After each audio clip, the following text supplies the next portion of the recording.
through as the third. Again, it's one of those ones where if you were just looking at the stats and the numbers, you'd go, yeah, absolutely. Both teams have got a 75% win rate.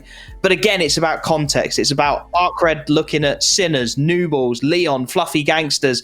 Whereas B8 are playing Astralis, Aurora, Pain, Eternal Fire. Just more household names. So we'll have to wait and see. I think maybe if we get to Mirage, it could be interesting. But ARCRED have got to get through this Inferno somehow.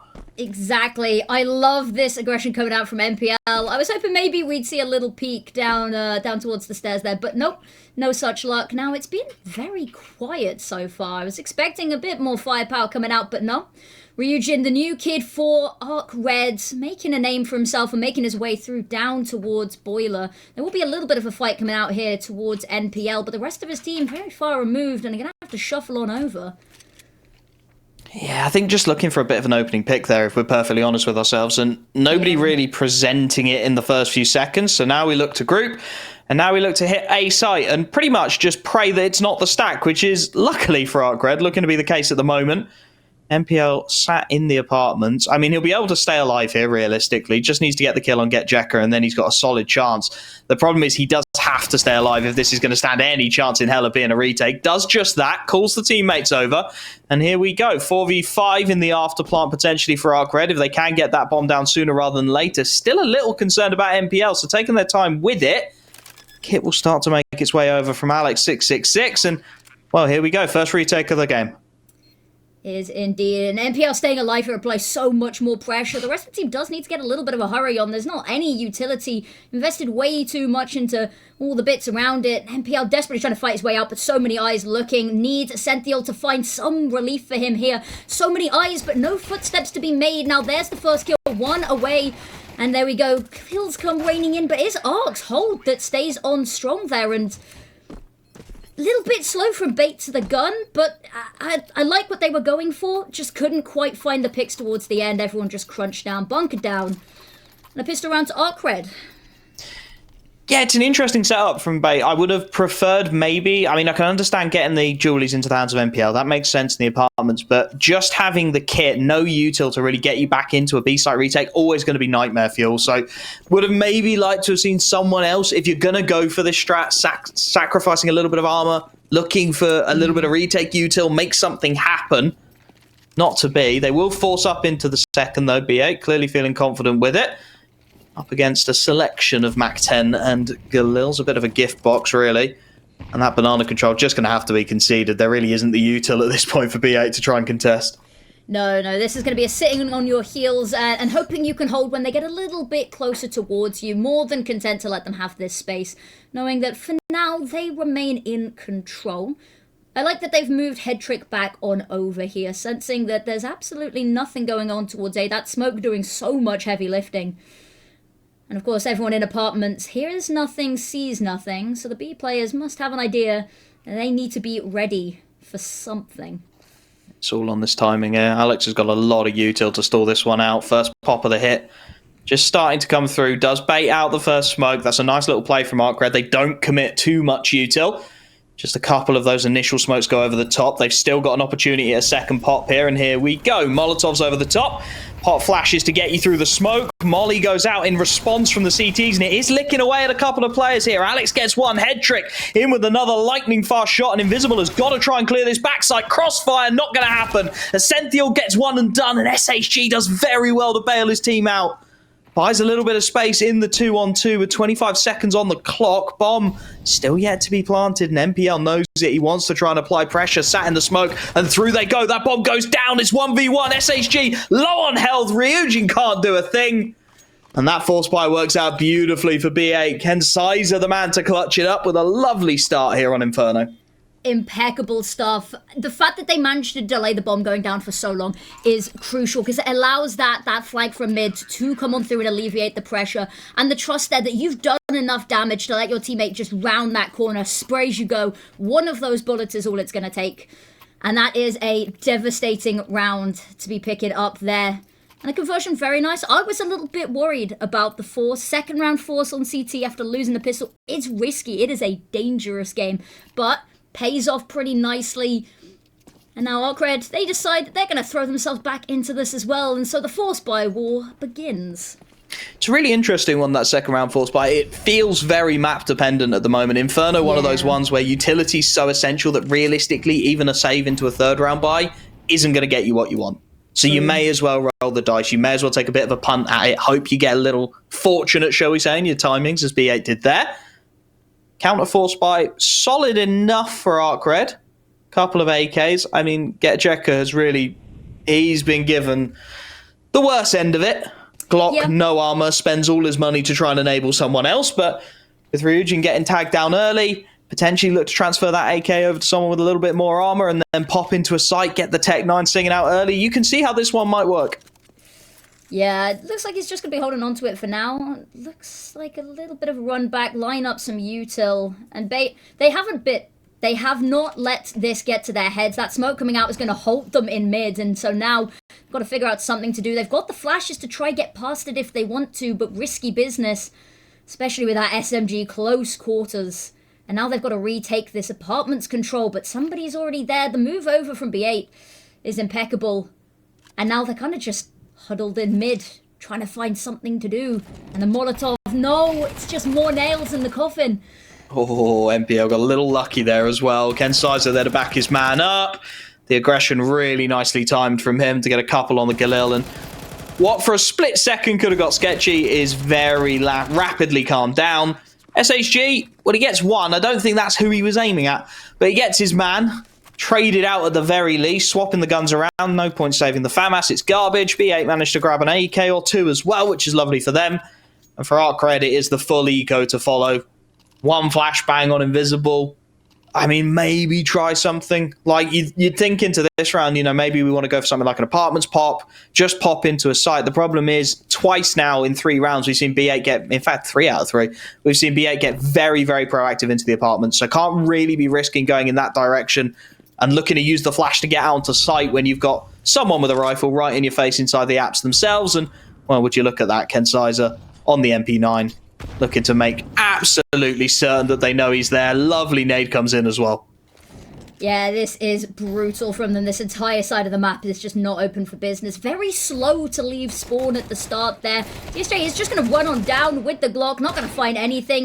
Maybe a consolation kill onto Ken Sizer, but really just sweeping up, cleaning up, and business as usual for them against the eco. And now, suddenly, this is going to be the first round that we actually have full firepower and a real test of the metal, and Headtrick has that AWP on out.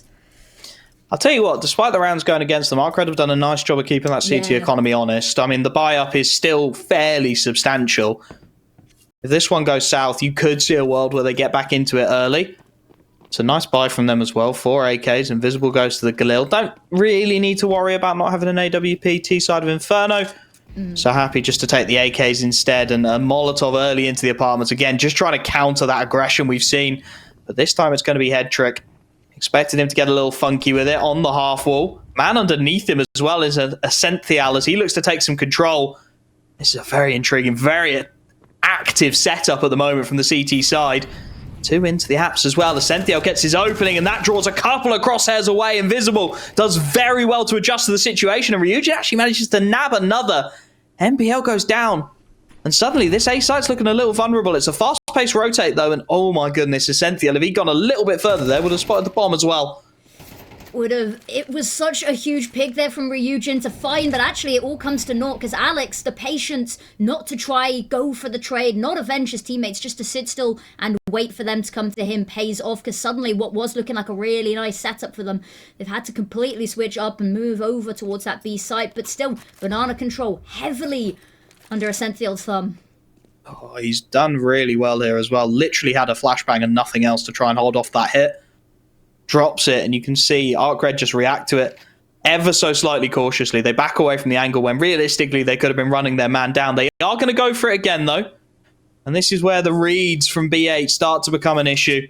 Really got no information anywhere. Alex is having a little bit of a prod in towards bracket. Not seen anything, so we'll start to cheat away a rotation. But it is going to be this B site, and Ascenthial realistically has to get one here to keep it viable. Moller goes deep, and he's able to play ahead of it. They're not expecting him, and well, Alex through the smoke helps him out with another. That's a lovely little round to put together from BA, and this CT side's looking strong already. It is, and you said, and I've been a little bit worried as well, is that sometimes the way that they're playing very passively with this information means that they don't always in the later rounds have the ability to know when they should be rotating and how quickly. But actually, it seems to have been working out for them.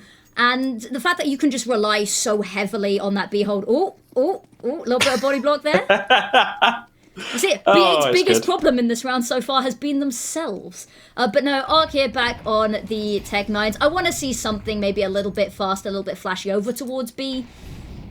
But playing it slow, back over towards that A site. And honestly, they've just been finding no luck anywhere, and Headtrick's waiting for this. Just rubbing salt in the wounds. Misses the shot, however. Has the second man there, can't quite find the spray to convert, but Essential's done well over on B in the meanwhile.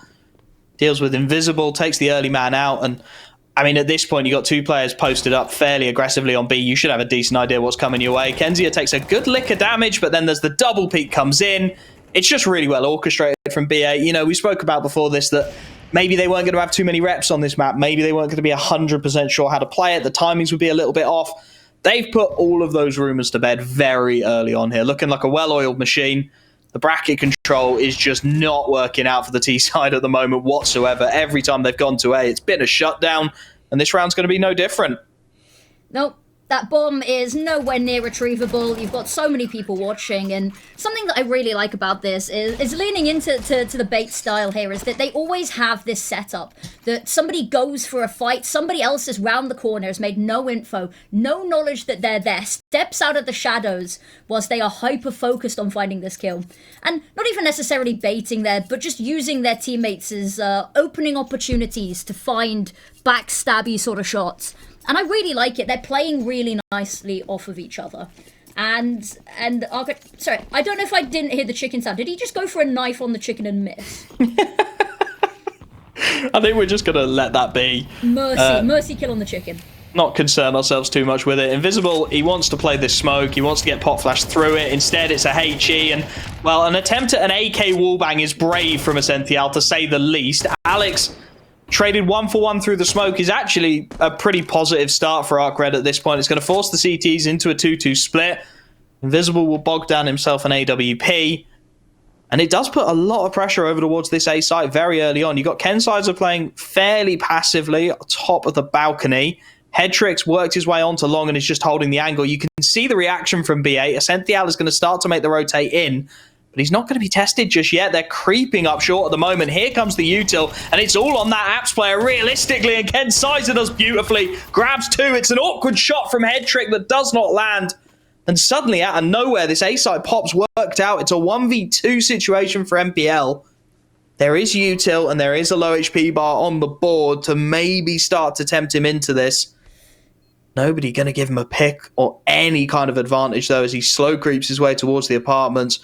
That bomb already a quarter of the way gone. I think he's going to struggle to realistically get into this one. He needs an early pick, and it's just not being given to him. Bomb continuing to be his worst enemy here. The time against him, it ticks ever lower.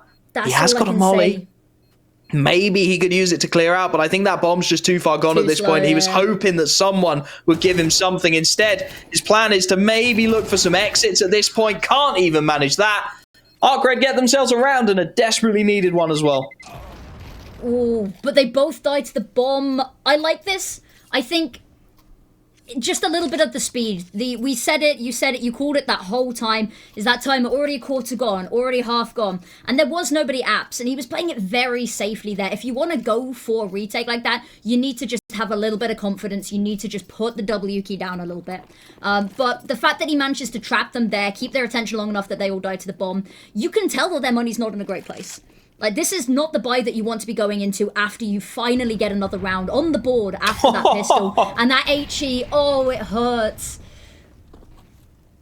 That's a tough way to start the round. At the very least, it is the man with the tech. True. It's not one of your rifles that's gone down low, but it's a painful way to start. You just could see Invisible. You could see what he was trying to do. He's done it a few times, getting very proactive in towards Banana, just trying to push the CTs back off this opening control, which you really can't afford to give them completely scot-free. This time it's red by BA and a lot of damage done as Again, they're just prodding and poking these opening angles, trying to bleed out a little bit of CT util, which they're doing a good job of. Question is, can they convert on it? True, yeah. They've been really good, as you said, with this banana control, but they've not been able to find anything once they've got onto site here. A bit of a spray through the smoke. But actually, B8, they're happy just to sit back site. They've been doing this whole game. They're happy not to have that information. They're happy to go, our reactions are a little bit quicker. We'll wait for you to make the first move. But over towards A now, and NPL's got this angle. He doesn't have as much support as you'd like here as well, but the smoke cuts him off. Keeps him safe for now. Nice counter nade. DSJ takes a fair old whack of it, and actually NPL looking to pop that smoke. Gives his position away. It's a brave call. Gets away with it somewhat. The T-side, meanwhile, looking to have a prod and a poke at B as Hedrick misses his shot, and they are well through this B side. They're just being baited in, realistically. Ascential takes the dink on the chin. New box player still up. There's the double peak, perfectly orchestrated, and, well, with limited time, like you said, they thought they had B. They were convinced this site was theirs. The nade will deal with one, but they've still got to clear out this new box player who's still alive and causing havoc. That's it, round over. Time is their enemy this time. It pays off last round. This time it's against them. They thought they had the B bomb site, and that is just a beautifully laid trap by B8. Like you spoke about, just playing passive inside of the site, and it baits ARCRED in beautifully. Yeah, they're not giving you anything that you can punish. By being a little bit more passive, not going for those banana peaks at the start, you don't offer them the opportunity to find that opening pick, to get lucky with a spray through the smoke. You get absolutely no player advantage going into these executes. And so every inch they have to fight for as if someone's round the corner. And they just sit back, no risk, very, very much yielding the rewards though. Oh, nice shot. Unlucky not to be rewarded for it. Hedrick's had a tough old start on that AWP. I mean, CT Inferno is one of those maps where it either works or it falls apart, and it definitely feels like it's been more of the latter of late. NPL does well to open things up, but now he's going to be forced out by the molly. Still takes the fight. Kensizer goes 1-for-1 in the meanwhile, which was probably an aggression too far, just looking to support his teammate. Leaves it 2-on-3 again, though, with Hedrick dinked up in the opening seconds. Still a minute and 5 on the clock for ARCRED to play with. Plenty of time to try and work out what exactly they want to do. If they can maybe find a way to get a pick onto Hedrick, that site opens up and a 2v2 retake feels very viable, but it's a question of how do you manipulate that AWP into a position where you can find the kill. Exactly, and again, time is starting to wear thin. They had the bomb back at spawn, and now they're running it all the way through apps, the long way round as well, taking the scenic route. And you've got to weasel out this player. They brought somebody over. They've brought Alex over to support this low HP, and just left the Senthiel, as he does best, to yield this B site on his own, and Hedrick has got the angle. Down mid.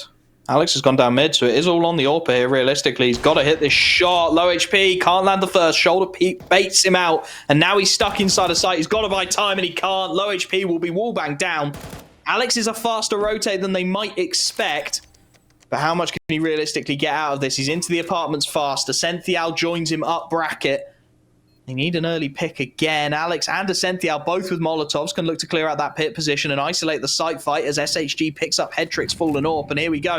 Molly goes in, pop flash over the top. It's beautifully done, but get Jekka just full blind. Why not get the kill? There's the round. ARCRED, again, just nicking them out of seemingly nowhere. The initial fights look good for B8 and just a late round pick apart. I think you're right there. I thought they were going to have Alex stay and support Hedrick, but I think maybe the read there was, I think they're going B, because we talked about it. They don't play banana. They don't play proactively there. So they've got no info. You have a Senthiel sat backside in coffins, in church, waiting for anything, really. So if you can get the timing through mid and sort of trap them in banana, I guess it works, but unfortunately, not the right read. And you've left a low HP player by their lonesome to defend. Missed shot. It was all sort of over from there. But finally, they forced B8 onto an eco. Well earned. Well fought. Problem is, it's not even a full eco. MPL goes to the rifle. There's still 5.7s and MP9s. Nice shot from Kensizer to open up, but there's the trade. And, well, that should be the alarm bells ringing at this point for ARCRED. You know there's a rifle on the board. You know their economy's not great. It's probably only a hero. So why not just go towards the other site? Problem is, they're thinking, oh, well, they'll stack the other site, which is fair enough. Alex, Hedrick, and Ascenthial, all the 5-7s in the same spot. MPL just desperately looking to relocate this M4 into a position to get more damage out of it. Realistically, to even tempt the remaining players in, it needs to be a double.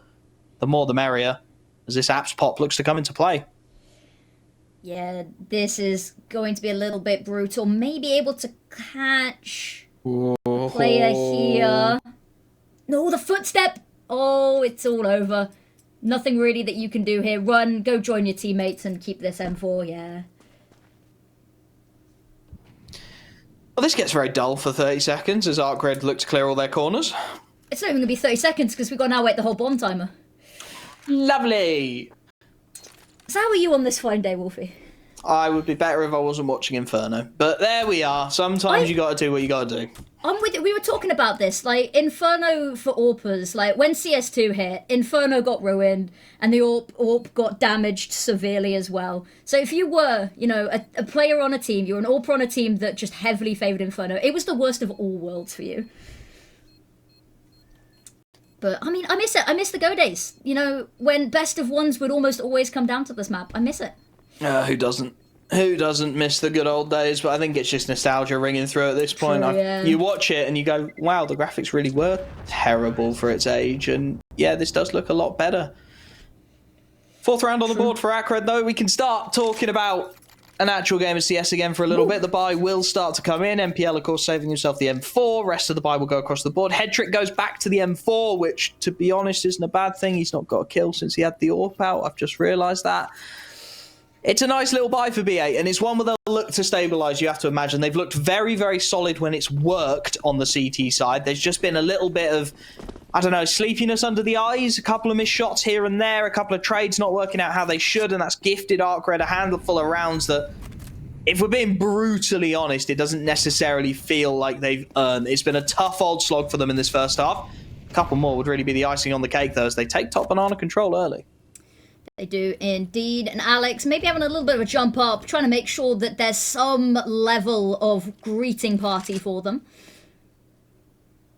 Eugene having a look at mid, making sure, because they know they've had a couple of players try go for this little bit of a crunch on them. But this time, no such luck. Actually, B8, they refuse to move anybody over, staying very, very firm in the decision to have 3 hold in this A site. Nice retake flash, gets one off it, needs to fall off, needs to be careful and gets away with it. For a split second there, it looked like SHG over the top of the fading smoke was going to find the pick he was desperately looking for. Instead, it's B8 who fall away with the man advantage. And ARCRED, they're not ready to commit. I think realistically, if they have bomb there, maybe they look to push it a little harder. They try and get that pick and trade it back. Without the bomb on their backs, they can't afford to be sending multiple men into the site, so they reset. And they look to prod this A site, which, as you said, nobody's rotated off yet. They're hoping that maybe by showing a little bit of face, they've convinced a third player to go over towards that B bomb site, dragged a little bit of the support off of A. Little do they know, they are walking into the Lion's Den with very limited time on the clock. I mean, DSJ's doing all he can to buy them precious ideas, and he has started to rotate away, but I think that nade swap was heard because he's called back. Kenzisizer, it's an awkward spray, but he gets away with 2 somehow, some way. Ryujin and DSJ get 1, and Ryujin gets a second inside of the A site, which will buy him a bomb plant. A 1v2 to put up with. Hedrick is already out here ahead of the smoke. Does Ryujin expect this? He looks for the angle, and he can't quite adjust to it. Again, just carnage in the afterplant situations. It's something B8 are definitely going to have to shore up moving forward. I mean, again, Ryujin manages to get a double pick inside of that A site, opens it up, gives himself half a chance, but just not expecting Hedrick to be so quick on that rotation because he was called back. Yeah, I think it was one of the weird things in that round as well is the ARCRED, they had very limited presence over towards A. They had 2 players that were just sort of sat. They didn't make any moves. They sat outside of apartments for almost that entire round. They weren't taking much map control. They didn't have any information. So when they made the choice to move over towards A, they didn't have much foothold to work with to begin with. Timer was low, and that's been the thing that we've seen time and time again, is that they're switching up last minute. They need to be making these calls to switch up a little bit earlier. And Kenzisizer, ooh. He's really unlucky. He's really unlucky there. SHG goes down low on the spray, and Invisible just tanking the last bullet himself rather than letting his teammate goes down, gets away with it. 4-on-4 though, again, you like the idea from Ken Sizer. You like to see him a little proactive. He's having a fantastic game so far on Inferno. Does perhaps get a little too keen. Could have done with a little more supporting util. It's 4-on-4. Normally you'd see B8 fall into a 2-2 split. We've seen that before. This time clearly looking to do something a little different with it.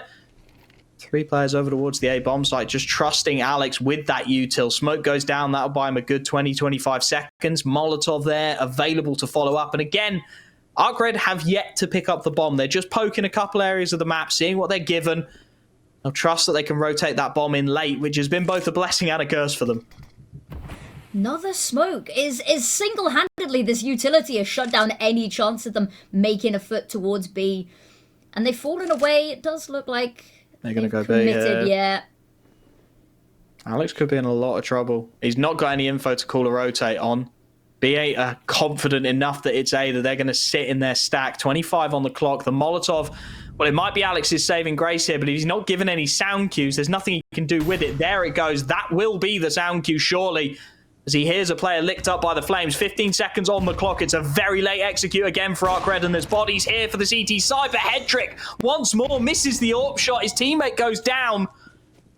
And that, well, it's going to be a round that they've got to try and go for. Last of the half, there's no point going back into CT. They group up and say, well, we've got to give it a go, but how do you even start to get into this site? Alex really needed to get a kill here. HE goes in deep, doesn't find the low HP player, who's wisely moved himself over towards Banana, and, well, it's just time to brawl it out into this site, I suspect. DSJ's not going to give this AWP a peek in hell. MPL moving as fast as he can. Ascentiel does manage to nab a double, which maybe, just maybe, opens half a chance, but it's a dink and no conversion onto DSJ, and that will be it. 7-5. It's a bit of a handshake to end the half, and it's anyone's game here on Inferno.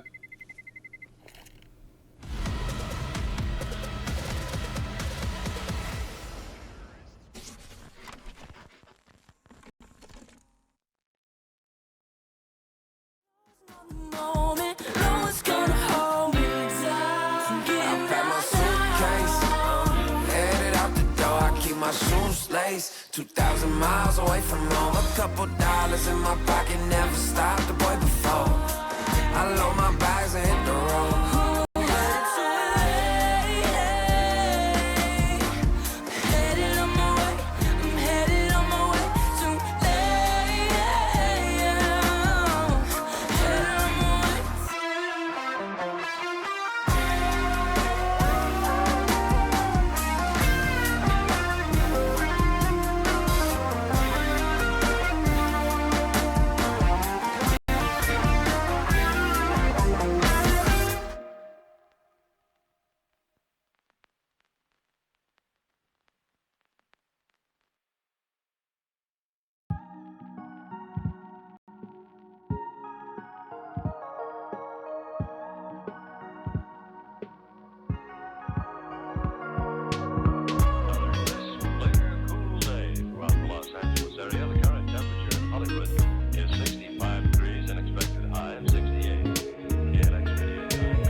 Welcome back, everybody. A little bit of a closer end to the half than expected. As ARCRED, they claw their way back into a 5-7 half. A pistol would be really nice for them here. And B8 now T-side awaiting them. 50-50 on the stats for them on this side, so very close. And as you said, anyone's game to play for here. Yeah, a big pistol would go a long way to improving the situation, and that's a lovely little pick to start things off. Head trick just swinging banana seemingly without a care in the world. Gets his head cleaved in. There's several more here who want this fight, and well, they're being given it at the moment by ARCRED. Couple of players here who clearly want to try and hit some shots. There's SHG with a second, and this round is rapidly falling apart for B8. 2 picks given up for essentially nothing gained. NPL's had enough of that. Lovely shot onto Invisible to at least drag his team back into it. Yeah, just taking those fights as well. It wasn't working. One by one they go down, and they put themselves at a huge disadvantage here. And the rotates from ARCRED already moved Ryujin over. I mean, Kensai's got smoke flashbang here. Smoke CT, flash over the top. Flash over the top. Full blind SHG and make this really awkward. Here we go. Pop flash comes in and it's the fountain play. Lovely dodge of the flash, but NPL is on it with the P250. Should have had it first time up. Head trick tried, failed. NPL this time can't make it quite as clean for his third. He wants a teammate to support him, and there's Kensai's to find it, and suddenly, what, 4v5, 3v4, turns 2-on-3. There's a smoke and a kit. Yeah, but they need to get inside the site to make it happen. Get Jekka still deep in towards CT, just starting to work his way around construction now. And, well, the setup is really nice from B8. Man in the pool, man on banana. And Kensai's should be able to swing on this pool fight. There it is. NPL doesn't even need the swing. Lovely headshot, and his teammates are there to back him up. NPL, the hero of the pistol round, a triple on a recovered P250. B8 have their 8th, and that might be the bells ringing a little bit for ARCRED, I think. Potentially, and yeah, all off the back of individual there. Credit where it's due. The fact that they had that, as you said, the smoke and the flash is definitely what helped them. But NPL just standing up, saying, "I've had enough of this." You let them get the first pistol, and this is, pistol rounds are something that both of these teams are notoriously pretty good at. A force by coming out here from ARCRED, feel like they did enough to sort of pat themselves on the back and go for it. Worked very well for B8 in the first half, so figured they try their own luck here. Banana taken completely for free here. Nothing but a Molotov and a flash expended to get it. Drawing out even more utility from ARCRED, and there's not much left in the bank for them, so anything they can do is gold dust. So, one smoke left on the B-bomb site. B8 really don't have eyes for anywhere else at the moment, but of course ARCRED, knowing that they've not got a lot of firepower, they've opted to force into this one. Can't really afford to steal a rotate in any way, shape, or form. There's a smoke from A that comes on to B. That is mental. And buys them a little bit of space here. It actually allows them to save their util, but straight through it, go B8. They want these fights, and they want them early. They're getting them as well. Just about trading it back down. Aura sent the Al, and NPL through the smoke. Just rubs salt in the wounds. That was such a nice idea from ARCRED. 3-man stack. They had the util. They got 2 opening picks on the entry. But the firepower is just a class above at the moment for B8. And as much as Alex has been spotted out, it's a 5-7 coming into a stacked bomb site with the bomb already ticking down far too far, far too fast. No kit. This one's a goner. Putting up a final stand is all you can really do here. But yeah, you know Alex's location. Doesn't matter because he knows yours. Beautifully done there. Put the force bite to bed, and that's always a little bit of an uncomfortable situation on that CT side, the economy being incredibly difficult to manage these days. But B8, just lovely stuff. That smoke, as you said, coming out from A, you wanted it to work, and then you see them disrespect the smoke, and I don't even think they flashed themselves through. I think they just went for it, and it was so messy. I was really worried they were just going to line up and take each other down. But come out on top, looking good. NPL just the star of this half so far. This is the thing with B8. They have got so many very solid individuals. Invisible wants the fight. We'll get it. Lovely pot flash in to trade 1-for-1. Problem is 1-for-1 really not good enough. You were hoping for Invisible that you see a couple of fully blind players. That 5-7 spam, always good when it does connect. B8 again, single-minded in their approach. All 4 players grouping up in towards Banana. The exec will come out. They're really not in the habit of respecting these kind of half-buy, force-buy situations from ARCRED. They know that they are the team who are expected to take this one, quite frankly, and they know they've got the firepower to do so. SHG playing inside a T-side smoke, hoping to get something out of the Coffin's play. Alex looks for the plant, and well, he will go down. That's a nice 1-for-1 again. It will force them to rethink the situation. Got to go get that bomb and plant it once more. And it buys a little bit of time for the likes of DSJ to start working the problem in Banana. Yeah, saving grace there is that they had the smokes available. If they didn't have the smokes down, that recovery in that plant with the bomb would have been a hellish task. And now they can just tuck in themselves. There is no util to help out ARCRED here. So they're going to sneak conga line through Church and try catch somebody out. And unfortunately, Ryujin in for a world of pain here. DSSJ has to find something. But even that, I think he might just be turning tail and running. And that hurts. Ooh. Nice kill from GetJekka. I mean, it's nice. It'll keep them here a little while longer, but it's realistically stat padding from Ascenthiel. He's not going to defuse it. He's not got the time to do so. Double digits on the board for BA, and I mean, if it's going to start working for ARCRED, it's got to start now. It does. The buy here needs to be the thing that works. We saw the CT side up really not finding as much impact from the side of Head Trick. DSSJ maybe thinks, my turn, I think I can do it a little bit better. And so I'm curious to see what they'll be planning to attempt with this. B8. I'm assuming they're just going to continue to play safety in numbers. Ooh. Okay, MPL. Unlucky. It happens to the best of us. Happens to the best of us. Early util comes out to Banana. It's a nice idea from ARCRED. Again, we've only really seen B8 with eyes for Banana so far this half. This time a little more passive in their initial approach. Ken Sizer waits out the util and then goes scything his way into top B. The HE's come out to get the sound clues. Nice molly comes in as a counter. It's a really nice counter player, sort of back and forth between ARCRED and B8 towards the top of Banana. The problem is nobody's really getting anything from it. And now, how has that nade done, what, 4? I swear that landed on top of his head, yeah. Okay, Valve, right, there's clearly a clipping issue there because he's absolutely chewed on that HE. And I don't think it's given them much of a sound cue either because they've completely vacated B. Perhaps on the presumption that there wasn't an aggressive play based on the fact that Nate hasn't made as many of a sound cue as you'd hope. It's a 3-man stack into A that B8 are going to look to bombard their way through, however. Again, nothing tricksy, nothing smart. The util will come out and they will hit this A site with everything they've got. TSSJ on the angle towards short. Mollied off it initially, and it's going to be Ryujin instead who's really tested here. Just looking for the shoulder peak on long. Spotted out, gets away from dodge, and it's going to be this wrap. Pressure slowly mounting to breaking point surely on this A site. DSSJ does well, gets MPL out of the equation. Molotov doesn't land. GetJekka can stay up here. Headtrick gets one, but it's all in vain. Alex is left out the apartments, 1v3. He knows there's an AWPer inside of the site and he'll get him, but the bomb is out in the middle of nowhere.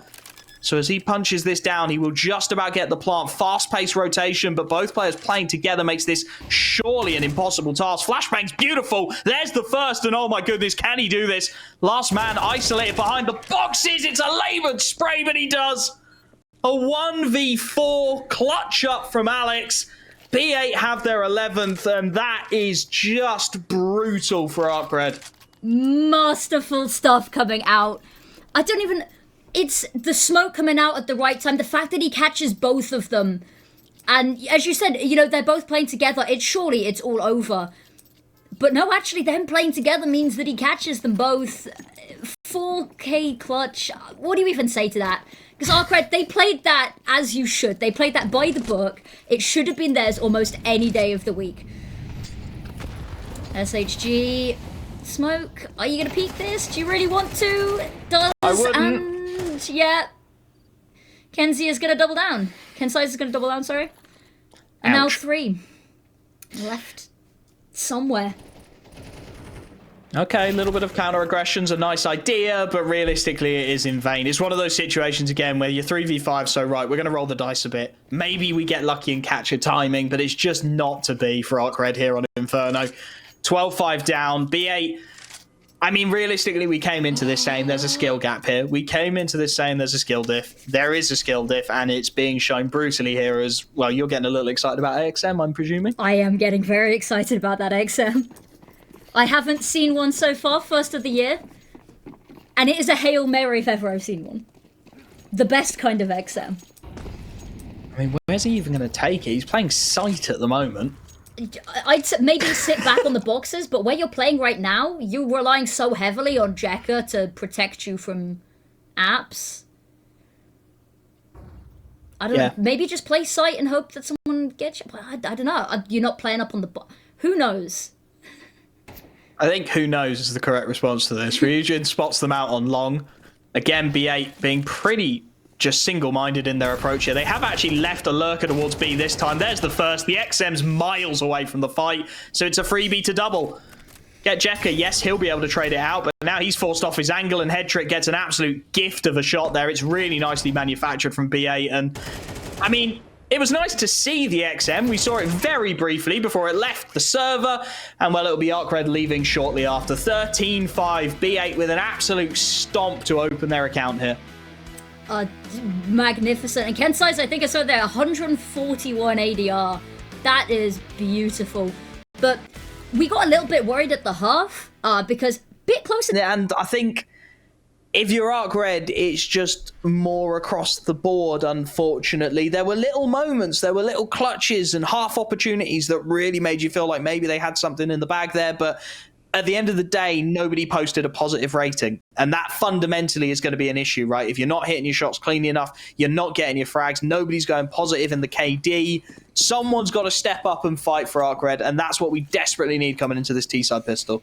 Yeah, SHG has really been the front runner for them. They've had a difficult couple of months, not even like after the play break. This is only their second official back, but just sort of end of last year was quite slow. SHG carrying and is going to need to start stepping up again if we want to see them post some rounds and even dream of the possibility of a third map. And now Canal's control.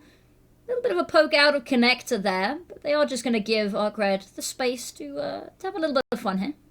It's a nice setup for ARCRED.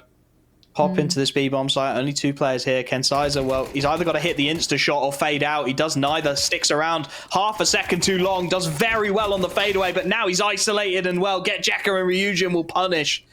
Man advantage is found. The 3A stack, it's a nice idea in principle, but with no information gathered, they're just desperately rotating into an isolated site. Pop flashes over the top to try and blind, to try and buy time. Invisible takes the early contact. Nothing found, but the headshot's just not coming through for these pistols on the CT side at all. And Head Trick, well, he's left 1v4, does well on the Julies to find a first, but at this point, realistically, that bomb is just going to tick down. There's no way in hell he's getting into this site. No, a lot of damage done, and if you can find any consolation kills here. But yeah, as you said, this round done and dusted. A valiant attempt and staying alive, honestly, a lot longer than I expected. Although maybe they're going to go hunting for him. Nah, he's just going to get away safely. But we saw this. ARCRED, they took the first pistol very nicely as well. B8 chose to force. Whether we see that again is going to be another matter. But lovely stuff coming out from them there. And B8... First map, this was the issue that we had with their CT side as well, is that they play very passively, so they don't have a lot of information to work with for a lot of the time, which means rotates over are often a lot slower than you'd like them to be. They are having to play retake so often. And either we've got to see them trying to work that out or changing the tune a bit, maybe.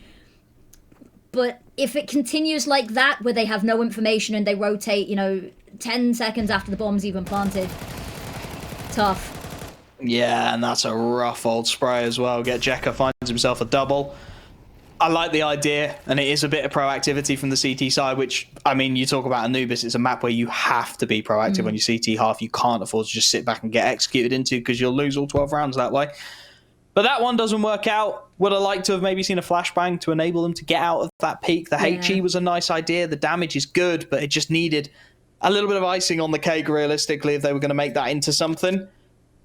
Instead, 3v5, and you can see ARCRED just completely able to disconnect from the situation. Now they'll start sending in a MAC-10 to get some info, and the rest of the rifles, well, they group outside B to find out what Get Jekka finds out on low HP, gets another onto Kensai's as well, which is just brutal. Yeah, that is so low HP. You were hoping, you go down, you get the information. This round has been done and dusted for a while now. The fact that he still manages to take one to the grave with him, it hurts. It's a tough one. And B8 here, they will just have to sit on their hands. I don't expect ARCRED to send very much their way on this one. They're not expecting a retake, I don't think. But they don't really have the money to go hunting themselves here. It's early days. Well, maybe DSSJ, you know, find something. He might get something out of this one. He's going to try and... Oh, that's a lovely HE onto head trick. Just try and strip away a little bit more of the firepower, which is a fair call. The problem is when you do that is you can't really give up your firepower to the CT side. 3 remaining Ts will start to go on a bit of a hunt, though.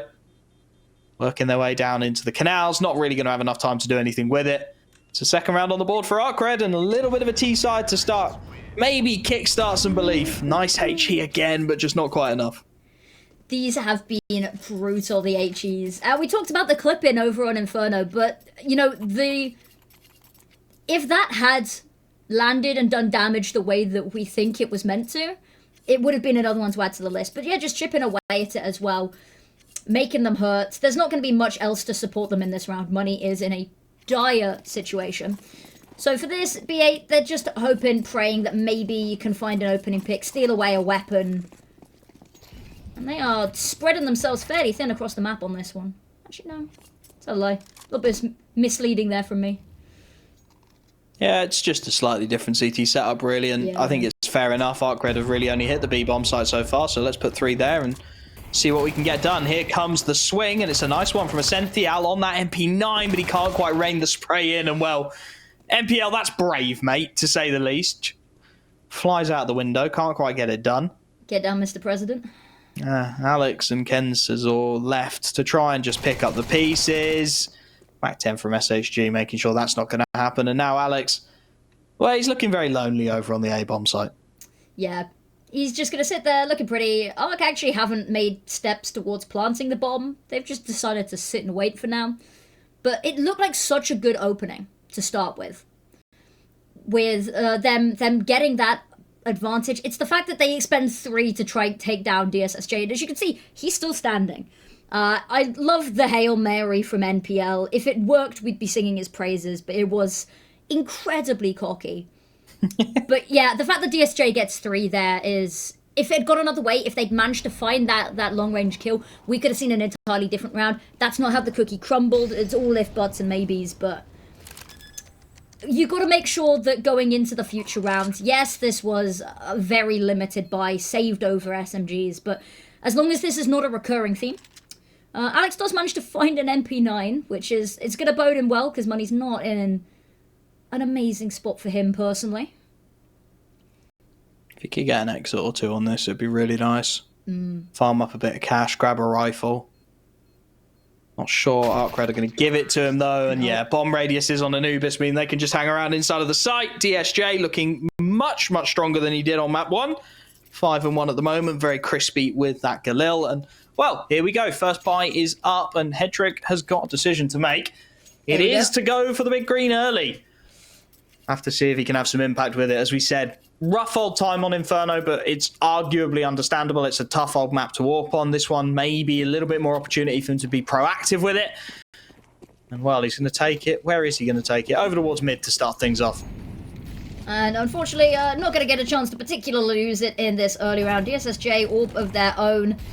And the utility to try force a fight on out. Knows where one is. Looked away at just the wrong second, but that HE, look at the splash damage. And another one for good measure. Throw the Molotov in the kitchen sink, why don't you? Now lining up the shot, spots the shoulder and has it. Now Battle of the Orbs does get one, and I don't think it's who he was looking for, but a kill's a kill nonetheless. Yep. That's done. And that's really rough from BA. I mean, the initial fight onto the pillar was a tough one to swallow. Ryujin gets the headshot, but then double peeking into the AWP and not finding the connection you were after. Even after all of that HE damage, couple of low HP bars on the T side, ARCRED. Well, they're playing fast, they're playing furious, and it's working out so far. BA forced back into the save. It is, of course, always worth sort of putting a disclaimer on it that it is CT side Anubis. It's a tough old place to be. B8, as most teams are, very, very T side leaning on this map, but would have liked to have seen a bit more resistance there, I think, if we're being brutally honest. Yep. Anything, a kill would have been nice. And as you can see, there's a lot of damage there. But again, with the weapons that they have left and the time going down as well, I think you've got so much to save that it would be financially unwise to even, go for picks here. They do have to stay alive, which is going to prove easier said than done at this point. 3 players hunting into A main. I don't think the clock's really going to be their friend here. They're just trying to clear out some of the close angles, not really getting anything from it. So we'll have a bit of a handshake. All 5 players kept up from ARCRED is fantastic for them financially.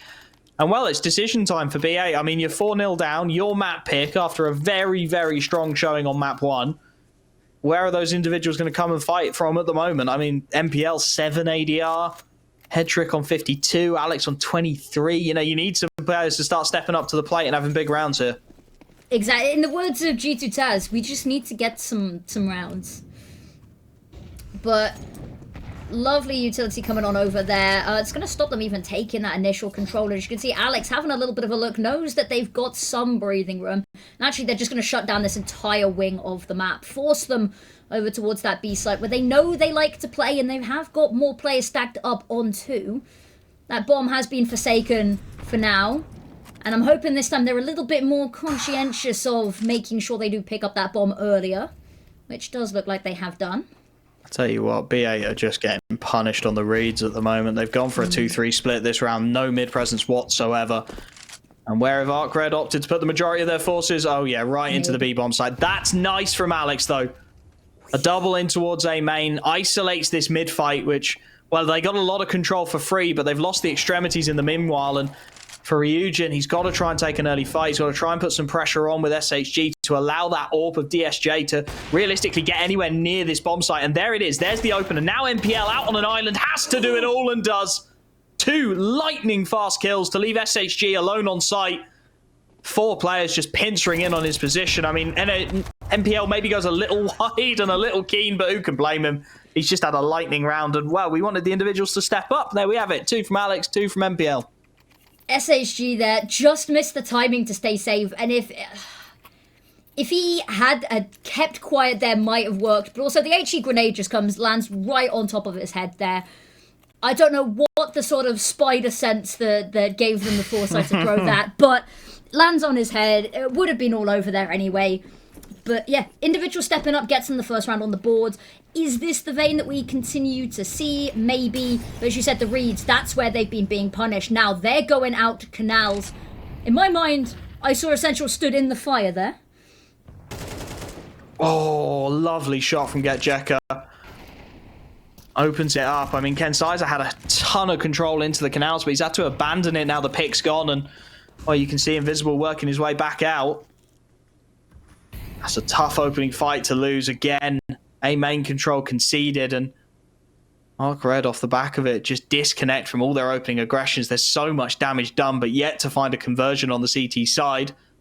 Proactivity is the call to try and regain some kind of control over this map. Ryujin on a hell of an off angle here. 60 HP. He wants the peak and he gets it. Absolute lightning. Ascential does well.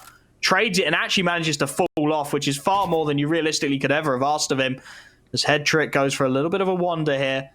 He's got to be diligent with this. There's a lot of angles for him to clear and not a lot of time to do it if he wants to get overly aggressive with it, and he's going to. GetJekka in the water will be his first victim. Invisible has a HE out, so he can't commit to the fight initially, and that leaves him stunned in the corner. Head trick can't hit the flick. Molly goes down, buys him half a second, and he will be able to bail out into the site itself. They know where the AWPer is now, ARCRED. What do they look to do with it? Mid-control taken is the response.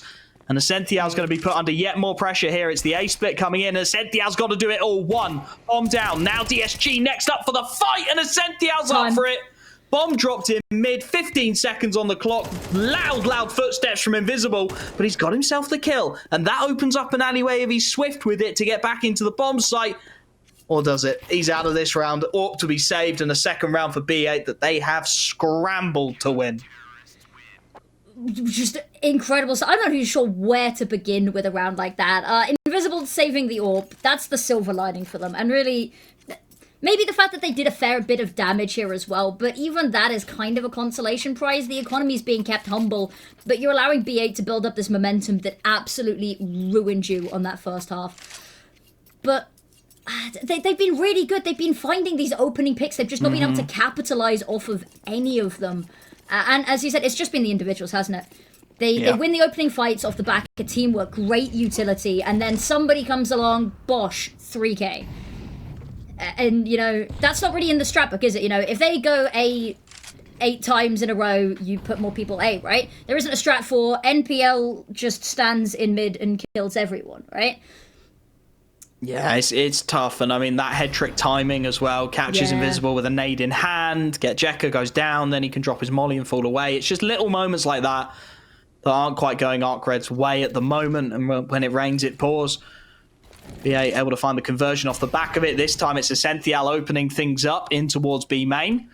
SHG just going for a little bit of a poke. I think trying to draw the crosshair, someone into the crosshairs of DSJ, and well, it does eventually. It's a long-winded effort, but NPL is the man to go down, level things out at 4 apiece, which again, 4 on 4, you start to leave isolated bomb sites here, and you can see that for the CT side. You got Ken Sizer and Essential inside of this B site, but they are so damn isolated. Invisible deals with one, and now Ken Sizer, he's really got it all to do here. Opts to pop the smoke and take the fight, which causes him to go down. And a 2v3 retake, I mean, there's plenty of time for this bomb to be planted. Alex and Headtrick, I think, without an early pick, are going to struggle to get anywhere near this one. Yeah, if a catch through the smoke there would have been nice, but also they are locked out of this. There is not much utility from the side of ARCRED. That is maybe the saving grace, but yeah, there we go. Call to save. Made very early from Headtrick. But I mean, just look at their money. It's tough. They've been playing in packs, right? It feels like they don't trust each other to leave people on their own to hold stuff. They are playing in 2s and 3s. Nobody is holding anything solo, right? And that means that there is always somewhere that is left vulnerable.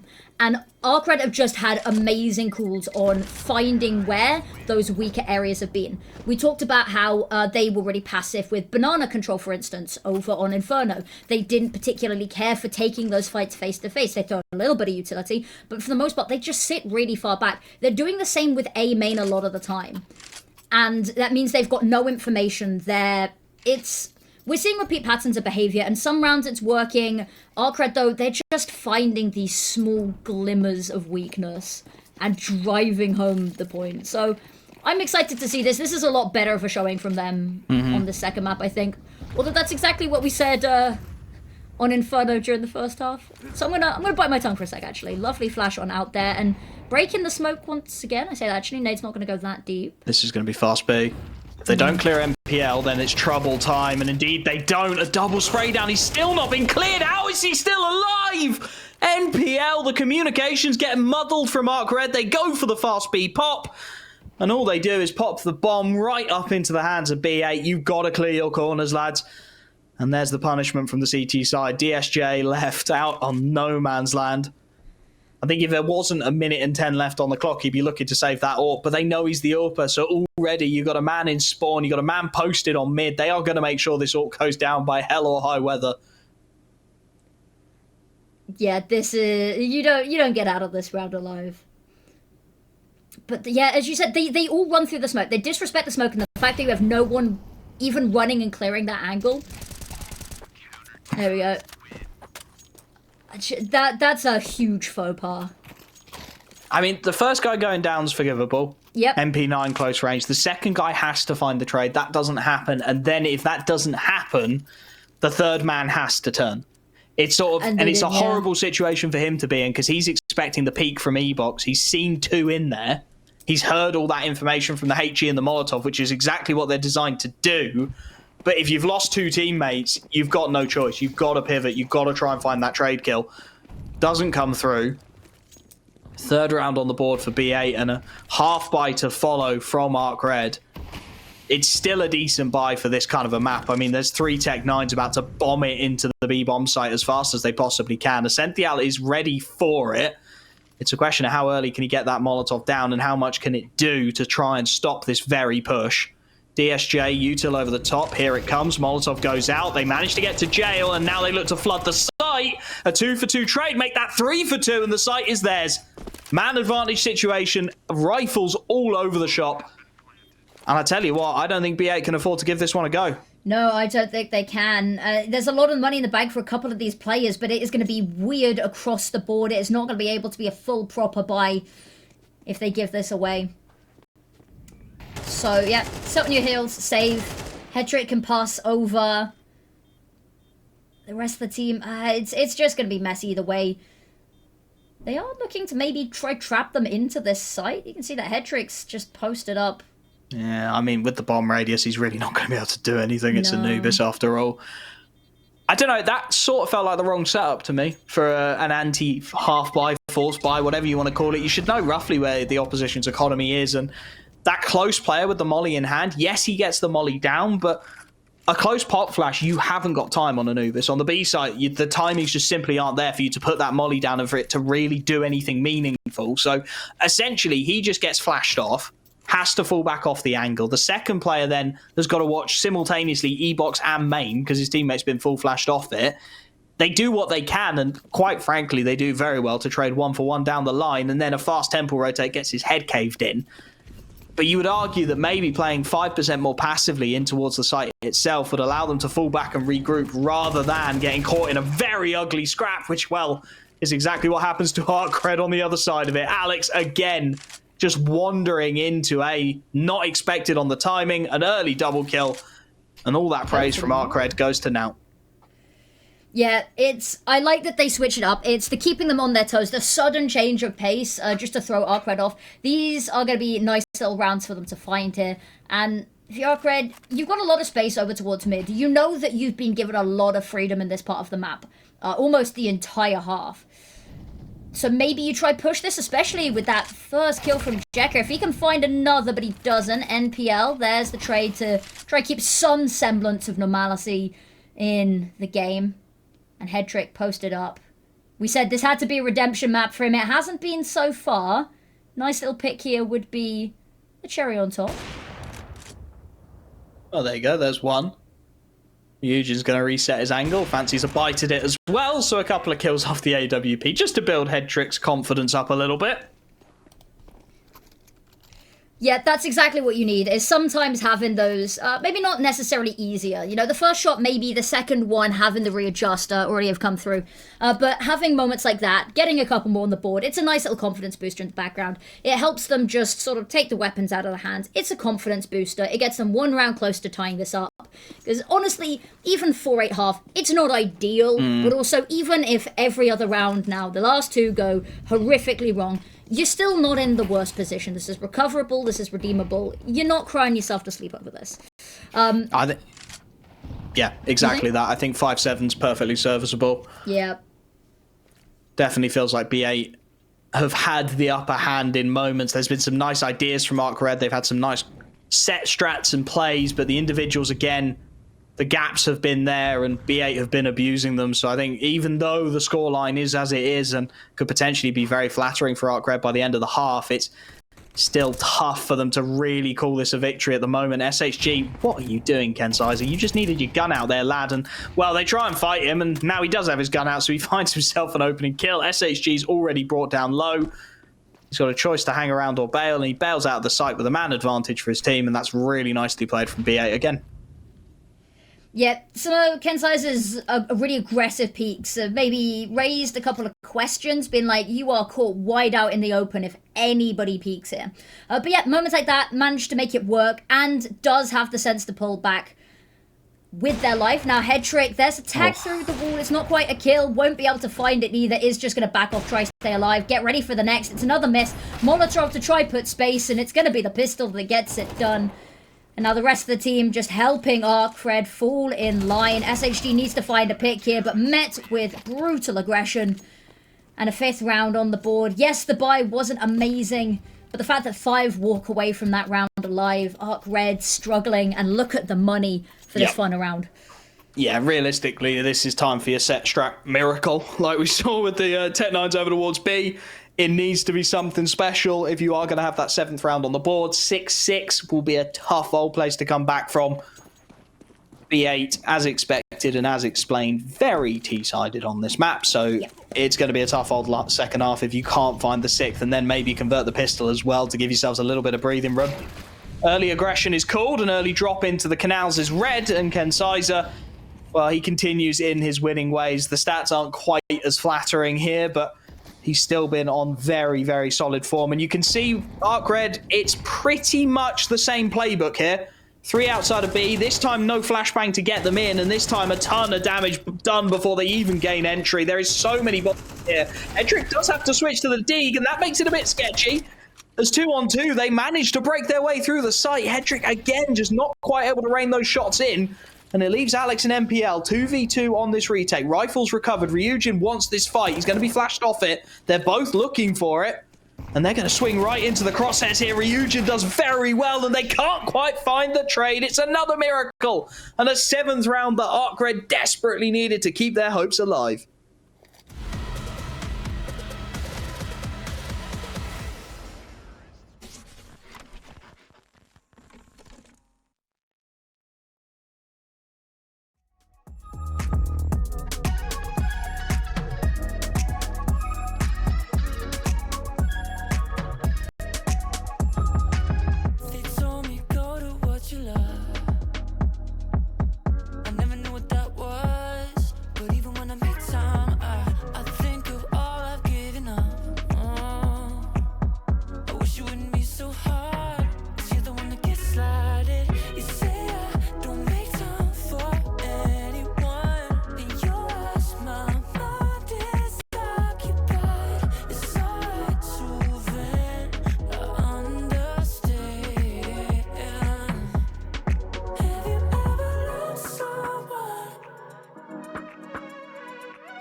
Safety nets are overrated, yeah. If you make one, you will fall. Too much of a temptation, yeah. There's a comfort in the crowd. Now I've been on my feet too long. I know I'm strong, just looking for some solid ground. So I can start to run.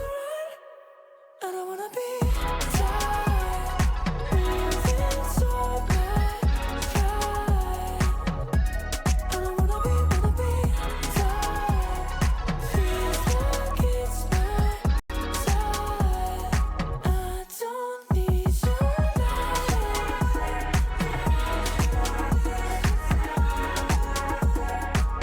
Don't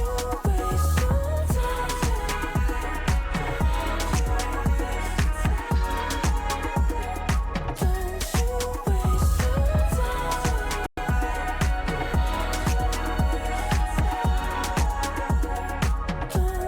your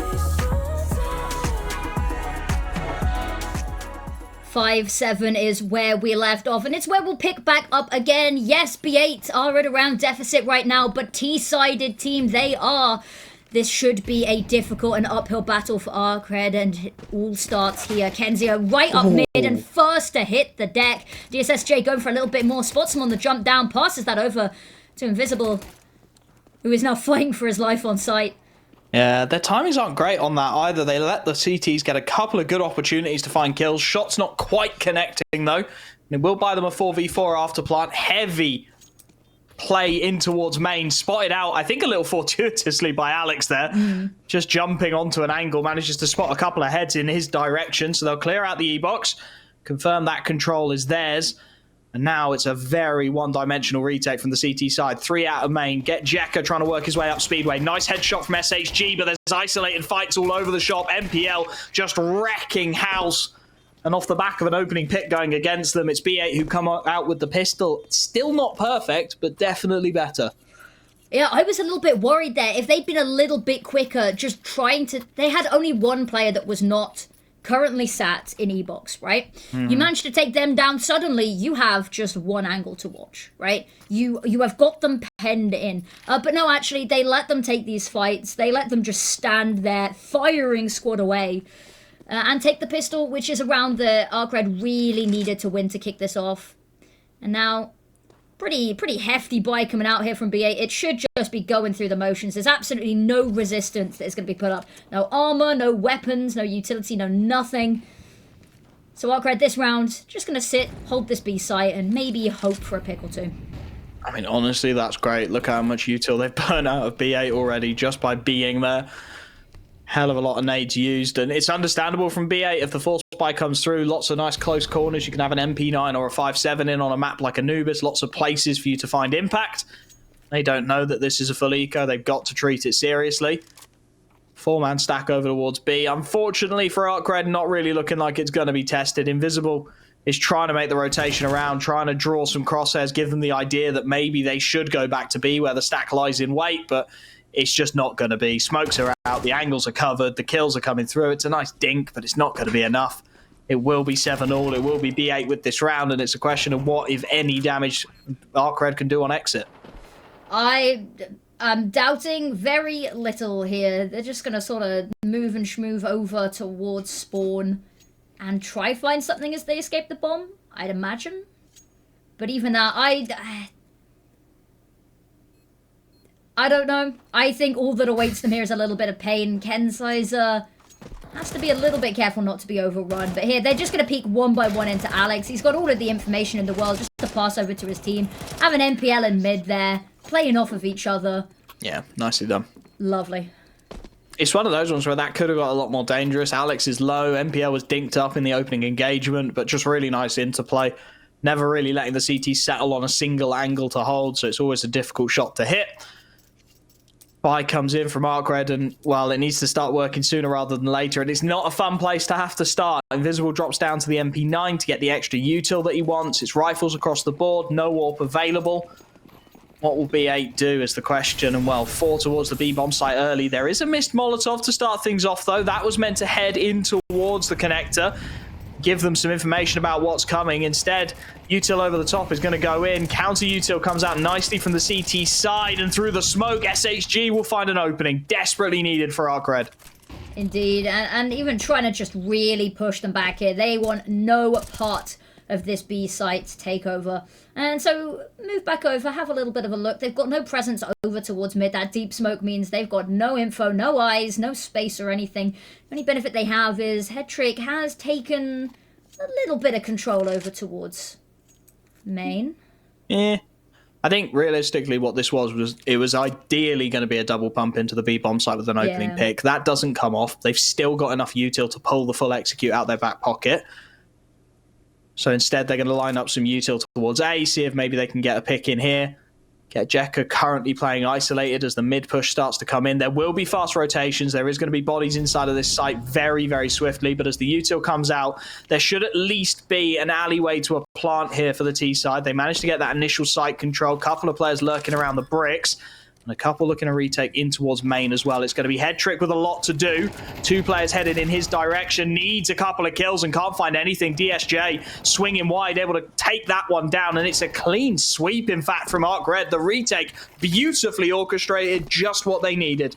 Exactly. It slowly got more of a dog pile there. They were encircled and entrapped. And as you said, beautiful retake. Nothing that really could be done. They pull away every little bit of any defense that was really posted up there. And as each bit fell, everybody else was left a little bit weaker. 5 alive on a retake like that, impeccable stuff. Love to see it. Luckily, the money for B8 does mean that they can fire right back into this. Utility is going to be severely lacking in some areas, and rounds like we saw last, where they went for a little bit of an execute over towards B and then had much less to try do anything with for a second execute to even get onto site, and then absolutely zilch to hold on to this site with. So this utility has been a sore point for them, having it drawn out early, and the fact that they start with even less. Dangerous position, but making their way over, actually playing majorly passively this time around. Flash over to try take that control round the corner over towards A, but actually we're not going to see a Sentinel even look round the corner, just staying where he is. They want this mid control. Not really decided where they're going to split to it with yet. Bomb still relatively passive outside of B. Sentinel lurking, as you said, outside of A, not really doing too much with it. And there is the mid take. There's an isolated fight to be had here. DSJ gets away with murder to even find one. Will be quickly traded out by Alex. And now you've got players on islands. Now you've got decisions to make as to which site you want to hit. Invisible and SHJ. They're isolated on B, and that does look to be the call at the moment, but it's a very slow flank called by B8. They're not going to work Temple. Instead, they want to go all the way around through Speedway, and that opens up timings for a flank here. SHG and Invisible have worked their way in towards Connector. Main is now cleared by Ryujian and GetJekka. They know this is the B site hit, and they've got all the information in the world to work with it if they want to use it, but they're still so worried about spawn. They're still so worried about this flank, so it's going to be a question of do they clear their corners here on the T side. Smoke goes in. That'll lock out the fight from Connector and will open up an alleyway to a Speedway plant, which, well, this CT side just can't contest with 18 seconds, or can they? Kill through the smoke from SHG is huge. Opens up an alleyway into the site. Headtrick not expecting the second man out, goes down to Invisible, and suddenly this bomb isn't even planted for a Sentinel. It's Alex who's got to stay alive, got to buy time. Needs to just buy as many seconds as he possibly can. He's got a Molotov to throw onto that bomb. There is smokes to defuse it as the counter, so he'll go with it early. Looks to try and deny that little bit of control. Smoke out on the bomb. Alex grabs another. SHG's just going to stick this, and Ryuji's got his back. It's another round out of nowhere for ARCRED. And B8 bottle it majorly. That is... all of the cards were in their hand there. It should have been theirs through and through. But as you said, just finding those kills, it's not planted. They have not managed to get themselves in a position that it is where they planted it for. So that post-plant... majorly difficult just from the get-go. Timeout being called out, I think it is absolutely needed. Something needs to be said about why these keep going wrong, because everything, they set themselves up so beautifully, right? But they just can't hold on. And ARCRED, they're finding these weaknesses, they're finding these little bits and pieces and spots to work with. And yeah, it's just small little mistakes that we're seeing coming on through here. The Molotov, as you said, comes out early, but even that smoked off. Nobody's even able to get eyes on the bomb to I don't even think there's anywhere they can even wallbang that to try stop the defuse. So they're just pushed off too soon. Yeah, it was that first kill through the smoke, and then Headtrick not being aware of the potential timing. Just a little too conscious of Temple. Gets caught off guard. If he stays alive, if he even finds a kill, then it's on. But no, yeah, back turned as well, so not even much information to be passed on. SHG going for the early peek, finds a bit of info and a bit of damage, but immediately falls away. Now focus back onto main for them. Nice nade onto Headtrick, down to 33. I mean, this is a pop it and pray if I've ever seen one. 4 players in towards A, MPL making a bit of a racket in mid, hoping to draw a couple of crosshairs, but instead 2 players have actually rotated down at this point into that A bomb site. There is 1 flashbang on Ken Sizer to get them in. In fact, make that 3 players inside of this A site. This is surely going to be a slaughter, and it is 3 for 1. Make that a 4th. MPL, well, they know he was in towards mid, so should just be a matter of hunting him down, which Invisible, he's so conscious of it, will be able to do so. Double digits for ARCRED, 10 on the CT side, and this is starting to get a little nervy now for B8. Yeah, it is, and we both said that we think if they lost map number 1, if they didn't get Inferno, ARCRED, they weren't going to be seeing Mirage today. Actually, they've put a couple of question marks on the board. B8, we've sung praises of their T side, and we're just not quite seeing that today. We're seeing these really awesome pushes towards the site. We're not seeing anything that comes afterwards. And again, it's that very CT element of the T side, isn't it? The bunkering down and defending is the bit that they're struggling with. And the early aggression, the early sort of peaks and picks that we saw coming out from B8, they've started to slow down a little bit. And utility, again, now low, and they've been using this as a crutch. SSJ looking for something early through the smoke. Not gonna find anything. Nice chip damage outside of A onto Ken Sizer and Headtrick as well. And yeah, I think B8 are playing with a lot more respect all of a sudden, certainly more than we saw on Inferno. As Ken Sizer starts to clear his way in towards the connector. Standard 2-1-2 split from the CT side of ARCRED's been working out for them so far, so why change it? Invisible thinking about the re-up of the aggression. SHG there with him.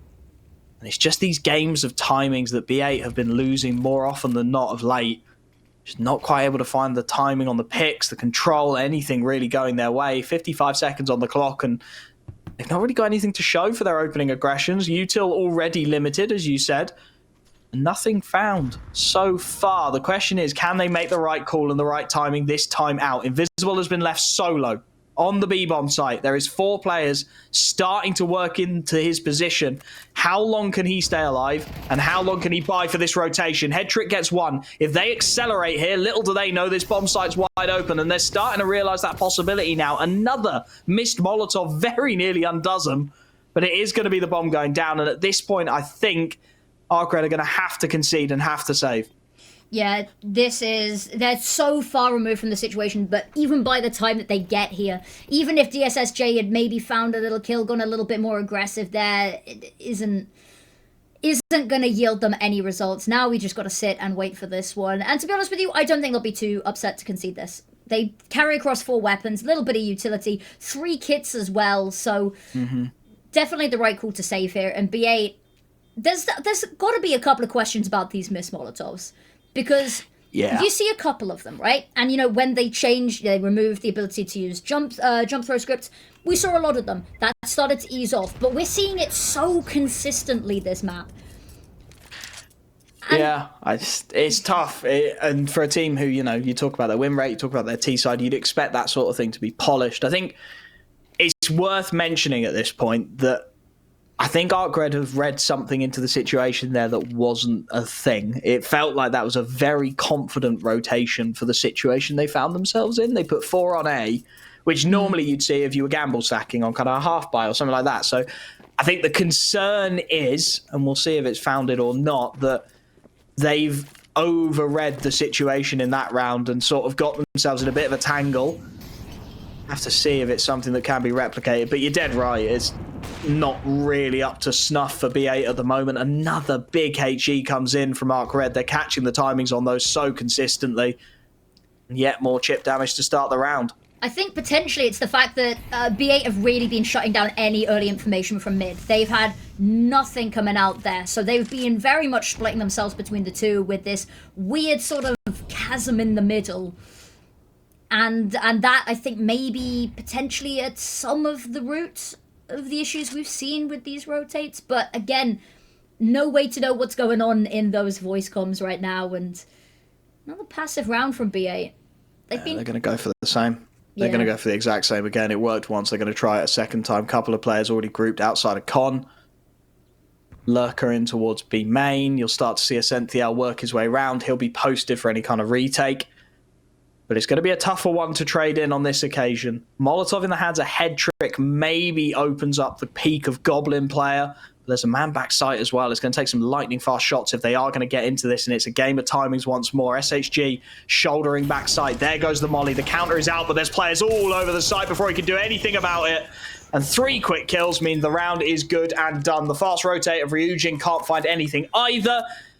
And B8 have seemingly found their golden gun. That they have. That Molotov, I got really concerned for a second. Everyone burning alive, and you could see it on the health bars as well. But the fact that they changed the pace up so quickly, the fact that they choose to go forward instead of being pushed back by that, the timer was low, so they didn't really have an option otherwise. But yeah, if those kills had been any messier, or if even one of those kills had gone the way of ARCRED, that bomb likely would have struggled to go down within the timer. Now, saving those weapons, money, luckily they've done a good enough job, ARCRED, at keeping it in a stable place and giving themselves this longevity. But that is going to start wearing really thin really quickly now if they keep losing these rounds. I think realistically, this is probably the one with a 2,400 loss bonus. Yes, the 2 players who saved have got plenty in the bank, but the 3 remaining are going to have to invest very heavily to make this a reality. Question is, how many times can B8 get away with that? I think realistically, that round is just wait as late as possible, force them to essentially sit in their default, and then pop a site with all 5 and pray. And that works out brilliantly that time, but as you said, a kill goes against it, something goes wrong, and that round very easily crumbles. I like that they've decided to switch it up now. Because there's sort of that opinion of if it ain't broke, don't fix it. But also, if you leave it too late for it to be broke, you don't really have the contingency rounds to play with anymore. This smoke, they've been very disrespectful of them. Flash to go through maybe gets Checker a little bit worried, but actually they are just going to sit and wait this one out. And suddenly, ARCRED, they can just converge upon A. Yeah, 3 players here. I mean, B8 haven't got any map control anywhere else, to be frank, so... Yep. It's going to be a slug, and they're just going to have to try and land the first punch, I think, realistically. They've got a lot of util still to crack open this site with plenty of Molotovs, flashes, smoke as well available to try and clear these corners. So they have got a lot going for them. And actually, ARCRED have called a bit of a retake into mid in the meanwhile. So there is a game of timings up here. There will be a fast flank if they want it through mid. Instead, they're going to double back into the B-bomb site. There will be 3 players here for the hit. Molotov doesn't really buy them as much space as they hoped. Counter flashes are good. And this T side, they've stalled. They can't get into this site. There's just too many bodies. Everyone has rotated in. And Head Trick is left to try and stitch together an impossible 1v4. ARCRED read it beautifully. They've got 11, and they are storming their way to map 3. They are indeed. Now, this has been the worry. We talked about what was working over on that B site. The waiting and waiting, forcing them to stick in these defaults. That round there, they were clearly still of the same mentality, waiting and waiting and waiting, right? But the longer they waited, the more sure ARCRED were that this was going to be a hit, right? Yeah, they had a little bit of a look towards mid, right? But they were certain it was not B. They didn't get very far into mid before they realized there is nothing going on here. They are clearly gearing up for A. The longer that they waited, the more bodies that BA had to contend with. That Molotov, as you said, didn't go anywhere near deep enough to buy them any space. They weren't able to get up behind the pillar. They were forced down one tiny avenue, and ARCRED knew it. All they had to do was concentrate their fire there. And when you've got 5 gun barrels pointing at your face, that's not exactly a particularly favourable situation to find yourself in. Timeout called, needed, because this is going to be the problem for them. Money is not looking amazing for them. They lose this, I'm not particularly sure how perfect of a buy it's going to be. It'll be good, it won't be amazing. This is must win now. This really is for B8 T-sides where they've hung their hat on Anubis, and at the moment they're getting schooled on it a little bit.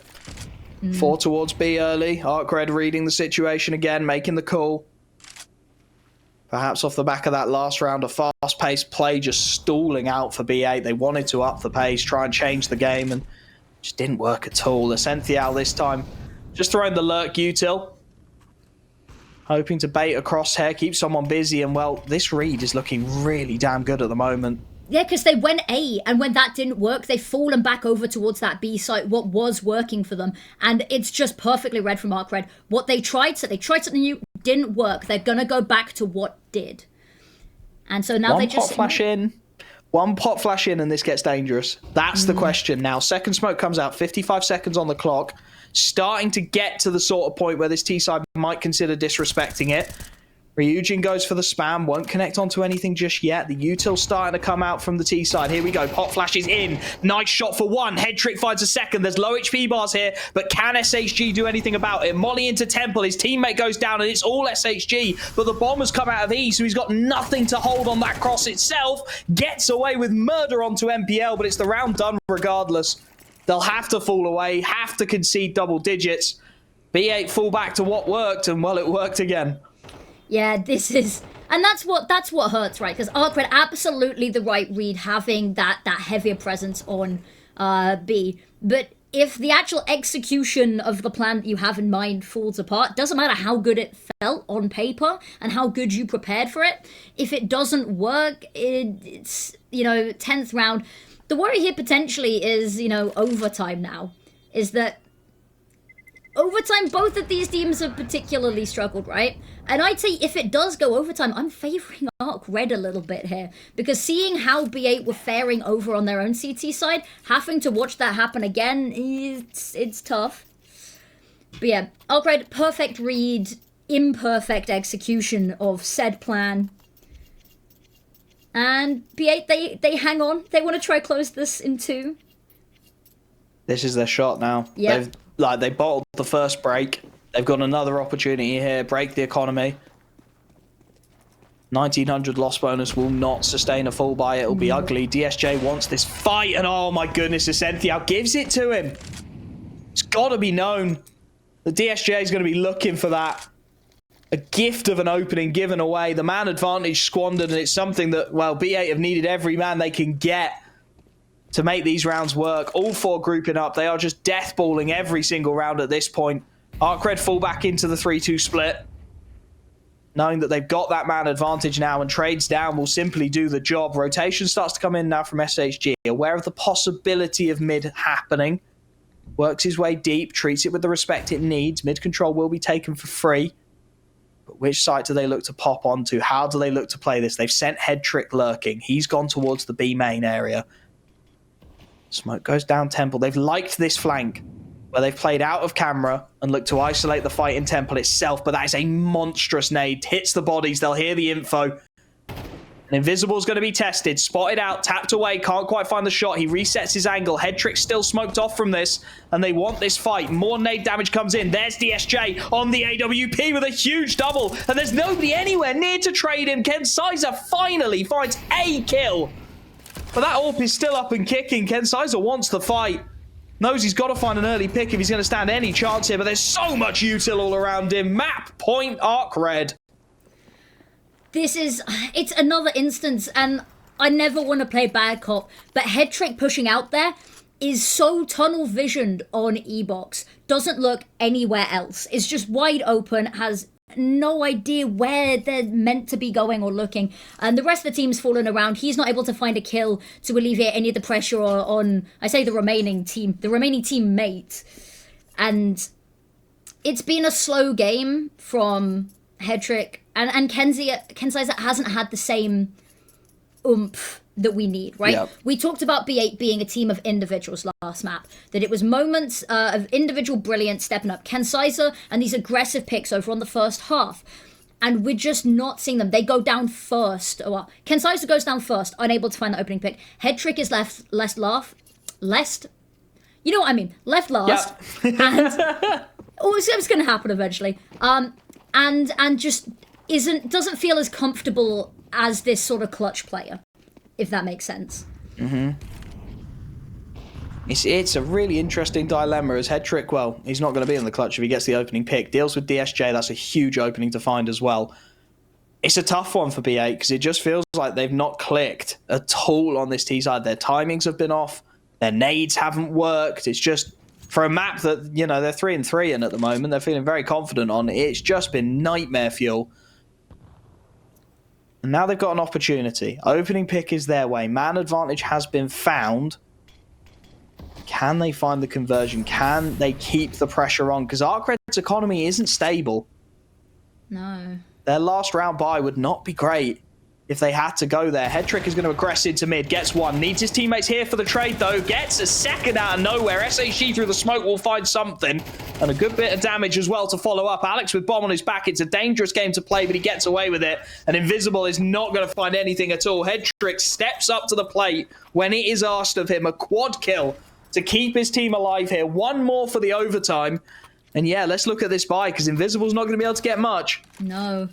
And Util's going to be lacking in a couple of areas, albeit not maybe the most noticeable. It's only 2 pieces missing from the team, but every little helps when you're at this map point.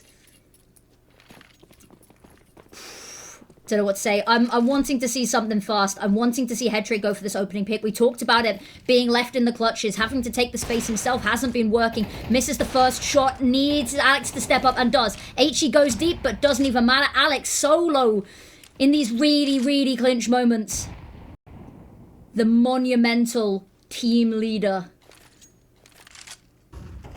This should be unrecoverable now for ARCRED as well. 3v5. They've gambled, sent 2 towards A, left DSJ posted in mid, but he's not on his favoured gun. B8 just slow it down. 1:20. Plenty of time to contend with. Start to work the problem. SHG is going to boost up edge of this smoke. Ascenthial looks like he's reading the possibility. He hears the drop down as well. Here's 2 lots of bullets spamming. Stays alive behind this smoke. Buys himself a couple of seconds. DSJ now to be tested in mid. Gets the dink, but not enough. Alex goes down low as well. SHG wants to try and capitalize. They're going to send all their firepower into one spot and just hope they can find the kills here. Ryujin gets one. Bomb bolts it to be. And SHG is aware of the possibility. starts to think about this rotation. 2v4 on the retake. There's 2 T-side players on flank right now. So if they can get in quickly, then this one's on. But if they fall back, oh, Ascentia, get your gun out, lad. There we go. Deals with Ryujin.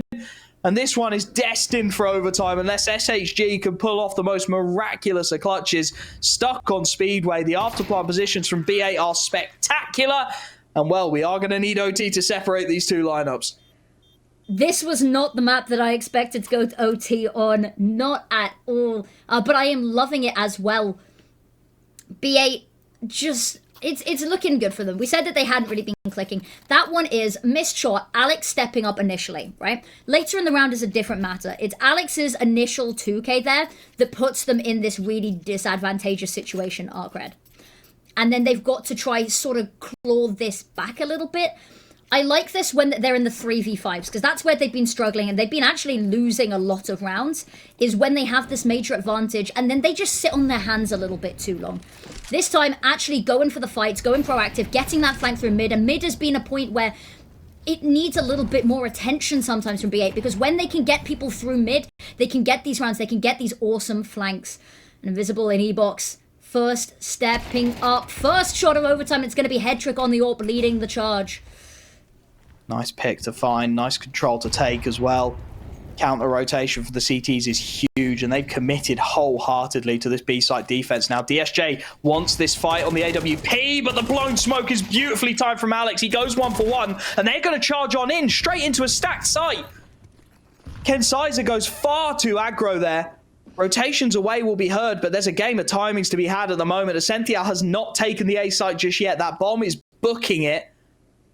But the T side, they're not in. The CTs, they're not in. They're playing a retake for a retake that's yet to happen. This is going to be carnage. 2 players inside of the A site. SHG has been forced to change tact and has to work back to B. Has to respect the possibility that they have called this fake and double back, as does Ryujin. He's got to start respecting the possibility of mid now. And there is so many times on the board with 30 seconds left. The CTs, they vacate the A site right as B8 walk on in. It's a wide open site by milliseconds. The util will come out. That will give the game up. They'll get the bomb down, though. And a 3v3 retake for ARCRED to try and stitch together if they want it. That is a tough one. Head trick, go in for the peaks. Gets the first as well. Getting ready for the second. Scoped jumps away. Finds the tag, and all that he needs to do is back away. They have the info on where one is. Now SHG taken down. They've isolated the fights. Oh my goodness, surely not. MPL lonely on the site, still half the bomb to go. SHG goes down, but it's on Ryujin. 1v1 Molotov to force out this fight as early as he can. MPL swings as late as possible, but it's not going to happen. That bomb is not quite far enough ticked. ARCRED make the impossible a reality. 3v3 retake of the A site landed, and what a way to start overtime. What a roller coaster as well, because we're both talking, we're like, yeah, they're doing a retake for a retake, and that's also a never a good sign. But yeah, they're doing a retake for a retake that hasn't happened yet, because we were expecting them, you know, we talked about it, Sentinel hadn't taken site, which I thought was maybe a little bit of a faux pas. But then they all sit and wait, and I'm like, okay, you see them rotating off. This is actually really big brain. They sort of out-psychological warfared their opponents here. But then they break onto site, and the retake does come on through, even though it's miles away now. Left, right, and center, I don't know how to feel about that. DSSJ has been a menace on the opening picks earlier in the map, hasn't had as much success lately. And we talked about this mid, forcing him off, not letting him find anything early game, has sort of been a recipe for success that has yielded them at least some results here. Yeah, it's gone all or nothing. They've done it again. They're just going to push A. All 5 players are here. They've got no control anywhere else. Util comes out. They have to disrespect that smoke. No choice. Ken Sizer gets the opening. Molotov will keep DSJ out of the fight for now. Ken Sizer wants more blood, though. He's posted up as the bomb goes down. Decision time, really, for the CTs. They can give this retake a shot, but they need an opening pick to make it happen. DSJ up close, looks to start swinging. Ken Sizer still yet to be spotted, yet to be found out up on those stairs. Smoke goes down. Now he's sought out. Ryujin gets the kill out of nowhere. Invisible with the second. And suddenly this looks a lot less viable. That bomb halfway tick. 2 in main, 1 on the pillar. Nice shot from Headtrick to buy them half a second. But they need some kills and they need them damn quick. They swing as 1 and they buy themselves precious more seconds. Headtrick and MPL both desperately low on time. But that bomb is so far gone now. Surely not. I think they've left it just a millisecond too late, and indeed they have. B8, they lose every man. They lose the sight, but by virtue of the clock, they just about make it happen. I mean, they are running it by the skin of their teeth every damn time on this T side. I don't know about you, but I am convinced if I looked in the mirror right now, I have gone completely grey. This is... it's a matter of seconds on the post plant, which is exciting, don't get me wrong, but I can imagine all of these players are sweating right now. You never really want to leave it to that. You know, do they have just enough milliseconds on the defuse? But you're right, these post plants have been really, really weak, and ARC have been able to pick them apart here. And I thought, you know, the fact that they'd managed to stay alive, that we'd seen DSSJ holding that angle for the peak, we'd seen the nades thrown over, I was like, surely they just stay still and hold on to this. But no, alas, not to be. And now this time, they're not playing with the safety in numbers. They're not going all as a pack. Not to start off the round, at least. Trying to find a little bit of information. Maybe a pick early on to work with. Kensizer, the over-aggression has been a problem. Invisible might be caught looking the wrong way. Readjusts perfectly. Backs away. Not quite to safety, though. But smoked off is Alex. So they can't quite capitalize on these opening picks. And a kill through the smoke. Oh, no! Ascenthial's got 2 out of nowhere. I don't even know where he was. I think he's killed both on A as they aggress into B simultaneously. That is carnage. The kills have come from nowhere. And then a Molotov kill from MPL as he gets one with the rifle as... Ooh. I didn't even see that round fall apart. It just did. And B8, I think it's safe to say they get away with one again. Because, I mean, ARCRED called the double AWP setup. We've not seen it from them before. It caught the initial pick at Kensizer off guard. He went down, and somehow, some way, Ascenthial has just played that to perfection over on A, completely cut them down. And then a couple of kills that we didn't even see, but just carnage unfolds on the B bomb site to lock it down. And somehow B8 go into this one with a round lead. Their CT side was by no means convincing in the first half, if you can cast your mind that far back, though. So ARCRED are not out of this one just yet as they start to creep their way up mid. Headtrick is just left solo here just to take the pick and fall, and he does just that. Got to be careful now. Second man's up close, but SHG doesn't want to give his life away chasing it. So man advantage found for the CT side. Exactly what you need to be seeing and exactly what they struggled with on the first half here as well. Ascenthial jump peek in, hoping maybe to spot something. And it's a difficult one here. They're kind of just trapped in mid. They're huddled, and bomb they have to go retrieve as well. So the moment that they go and get it, that's a lot less pressure they have to apply towards a push. I tell you what, that ace bomb site's looking vulnerable, though. 2-man island. There's no rotation at all from B8. We've not seen anybody try and start to work their way back around the problem. Smoke goes down to stall. CTs have now got to respect the fact they could have flanked either way into this. So they'll start to make their way through Temple, start to push the presence in CT. The bomb is yet to commit either way. Nice shot from DSJ for 1. It's an ugly spray, but Ascenthial gets one done. DSJ can't hit the next. He knows his man's low, so they'll charge him down with the tech. And now there's an opening. Now that B-bomb site is vulnerable. Bomb on their backs. They charge on in, and it's the lone fighter. Kensizer was huge on map 1. He buys seconds, buys time, but it's not enough. DSJ hits the shot. And a double-man retake through the E-box is read to perfection by the AWPer, who can't find the second. Headtrick, he's been slow. He's struggled. He's up against Invisible, tight on the angle. Rifle meets AWP. Headtrick desperately wants him to peek, to give him something, but it's not quite happening. Has to switch it up. AK comes out. Will he clear his corners? Invisible lies in wait, spotted out, can't quite find the initial headshot, plays around that pillar, buys himself as much time as physically possible, knows as every second ticks by, he gets a little closer to winning this one, and it can't be found. Headtrick can't hunt him down. ARCRED have their first T-side. Oh, that one hurts a little bit. And the read as well, the switch over, just can't find the kill, dancing around the pillar. And as you said, every single round has been just a matter of ticking down as much time as inhumanly possible here. And unfortunately just not quite able to buy enough there. And it's messy. There's been a lot of really messy sprays today is what I've noticed. A couple of kills that, you know, had just gone the other way. Hetrick puts up a good final stand, but of course just in the last second. Difficult position. There's no way that you can rotate and find another angle. Try psych them out a bit. They know that you're coming from there, and Ken Sizer in a very important position. Is he going to be waiting for it? Ooh. Invisible hits the shot. And now that B-bomb site is so damn vulnerable. You can see the panic in the CTs, their rotations. Ascential has got it all to do. He's mollied, tries to get the smoke out. Tez spent so long switching. And now his position, no, nothing he can do. Get Jekka, trades him down. Man advantage on the retake. I don't think the CTs give this a go. I don't think they're feeling it. No, there's no way back into this. Yeah, there we go. Too far away. There's no way that MPL is showing face in this. Just the call to save. And that puts Arc on map point. Not quite serious point. Third map is very much looking at us with side eyes in the wings right now. So it's that or OT number 2. And B8, they've struggled on CT side. It is entirely Arc's game right now. Yeah, it feels like B8 are really just holding on. And Trick going for exits, really no reason to do that, but fine. It's a tough old place to be if you're B8. Little moments are just trending against you. Ken Sizer was in the right place at the wrong time, but takes his crosshair off the angle for a split second. And Invisible opts to go through the smoke, opts to buy himself a timing that he gets away with. I'm curious about the AUG pick here, though. I mean, he's probably lost his mind just as much as we have.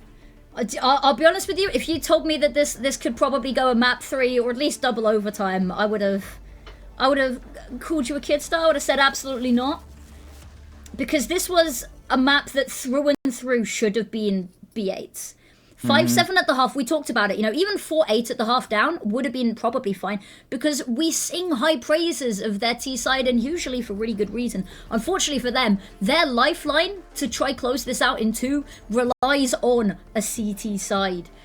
And I'm not sure how I'm feeling about it. Hetrick's been really good with finding these openings, but it's just really, even with the openings, it's just not been enough for them. Yeah, it feels like Ken Sizer's been trusted with some fairly critical spots on that con area as well, and he's just not quite making it happen at the moment. A rough second map for him after such a flying start on Inferno. Needs to up his game if B8 are going to get this done in 2. This is a must-win round. Otherwise, we do go to that map 3 and we go to Mirage, and, well, we always say it about Mirage, anyone can win Mirage on their day. It's one of those maps, you've just repped it so many damn times. Everyone knows every angle. It just takes a little bit of magic, which at the moment is firmly something that ARCRED are pulling out more than B8. Orc posted up. They want the pick into main to start this round off. 3 players posted there and just a couple lurking outside of B to see if there is any aggression from the CT side, but nothing ventured, nothing gained so far. No, I like this being a little bit more passive. They know that a lot of the shortcomings that we've seen from B8, especially on these CT sides, have been these over-aggressions, their ability to punish these opening duels. And so the fact that they play a little bit further back, they draw out the utility, I like it. They've barely expended any of their own as well. Oh, they just give up a free pick. Sential's in jail, and there's nobody watching for the peek out of con. It's just a gift. And now they've put themselves in a horrid, horrid position. Hetrick does really well. Finds one, buys a little bit of space, but Invisible has again found the trade, and Hetrick's isolated now. He's on the site on his own. There's nobody to back him up. He peeks down con. The swing comes from main. Alex and MPL to try and clutch up, but this one surely is going to map 3. MPL thinks he might have something to say about that too. And he buys Alex a 1v1. SHG position known. The swing is ugly and the spray is worse. 16-14. ARCRED take it. That should have been double OT, but B8 bottle it once more. This hurts to see, because all of these moments, all of the really, really crucial moments, and it's the hope that kills you, right? The just being a menace to society. I'm excited to see that again coming into Mirage. Now, I think they're probably doing a knife round. Unfortunately, I'm not sure whether we'll get to see that, because I'm a big fan of the knife round. So, I like seeing them, but I'm not sure who's going to be starting on which side. We'll have to wait and see. It's going to be ARCRED on the CT side into the pistol. B8 sticking with the T to see if they can find some impact from it. Crunch into mid has been called. Nobody really there to meet it, and that's a missed molly again. Goes Okay, what's our tally now? short. 6, 7? It's not looking great. Smoke goes top con. And they look to creep their way up short. Invisible is in the window. He's ready and waiting for this as well, and it's a 3-man stack on that B-bomb site should they get there, so this is going to be an ugly old fight for the T side to have to take. Ryujin is ugly, but he gets one. Traded at the very least, but they need more than this. DSJ inside of the site keeps ripping heads off. Alex doing what he can to buy a little bit of space and a little bit of time for his team, as Ascenthiel still struggling to hit anything as they go down into the 2-on-2. Dinked up onto one. The flank from MPL finally pays dividends, but it's Invisible inside of the fight, fighting, scrapping in sight itself to desperately buy some time, and he buys a round out of absolutely nothing. A triple kill off the USP, gets the pistol for ARCRED, and what a way to keep that momentum from map 2 swinging. That was just Invisible coming up in top peak form there. It's the opening as well, the fact that he sees 3 going through, that they have all of that information, the fact that even with all of that information they are struggling to sort of counter the 3 coming from Cat, but they knew were coming. It's very messy, maybe a little bit cold from the 10-minute map, and we'll see them warming back up into it hopefully. But beautiful stuff. No force buy to be found here from B8. They've been really liking them on both sides, but no bomb plant, they're not going to risk it. But Alex, lovely tag there. Wants the space, wants the timing. There's a couple of fights he can potentially take here, and well, some missed shots give him half a chance. Won't quite land it, however. Quickly traded down. Another dink. SHG is just in the wars here. Down to 21, but nobody's really charging at him, knowing there's an MP9 on the board, a good amount of utility available. Don't want to farm too much cash. No, that Molotov was beautiful, though, to split up that fight, to stop anyone pushing and isolate Alex there in apps. Ascenthiel creeping up mid, very worried because they've had no eyes here, and actually very bolstered up is the defense. So now they have to retake all of that space, too focused on apps and nowhere else, and now they have to contend with this in mid. Lovely little run boost. DSSJ is going to be able to contend with all 3 of them. Gets 2, still alive, unfortunately not able to save Ryujin in mid. Molotov to try force the fight with Headtrick. So much damage, might get caught by the edge of that. Forces the fight into the connector player, and Headtrick's going to go down. And this is just a masterclass. So much damage on the board, just not quite able to find any conversions. Get Jekka in a perfect spot to punish, and there we go. Second on the board, deal with the half buy, let's call it that, nicely. But now we get into the interesting stuff. Rifles will be coming out. AKs across the board, and what can B8 do with them? That is the question. A little bit less on the utility, but again, honestly, evenly matched, all things considered here. Pretty much bonus from ARCRED. And I'm not sure. I'm just hoping that they don't play this whole map as just one lump unit pushing everything, because we saw that a lot over on Anubis, and it's a mixed results. Alex opening picks galore and a little bit more. They're not quite sure about the window play. Smoke Billow just in time to keep them safe. But MPL is going to hit. Ooh. Should hear the gamble rotation in its entirety here. Should know exactly what's going on. Eugen manages to get himself onto site before anything happens. Just going to tuck himself in. No, they've misread it.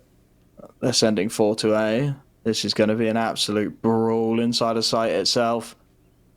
Everyone's here.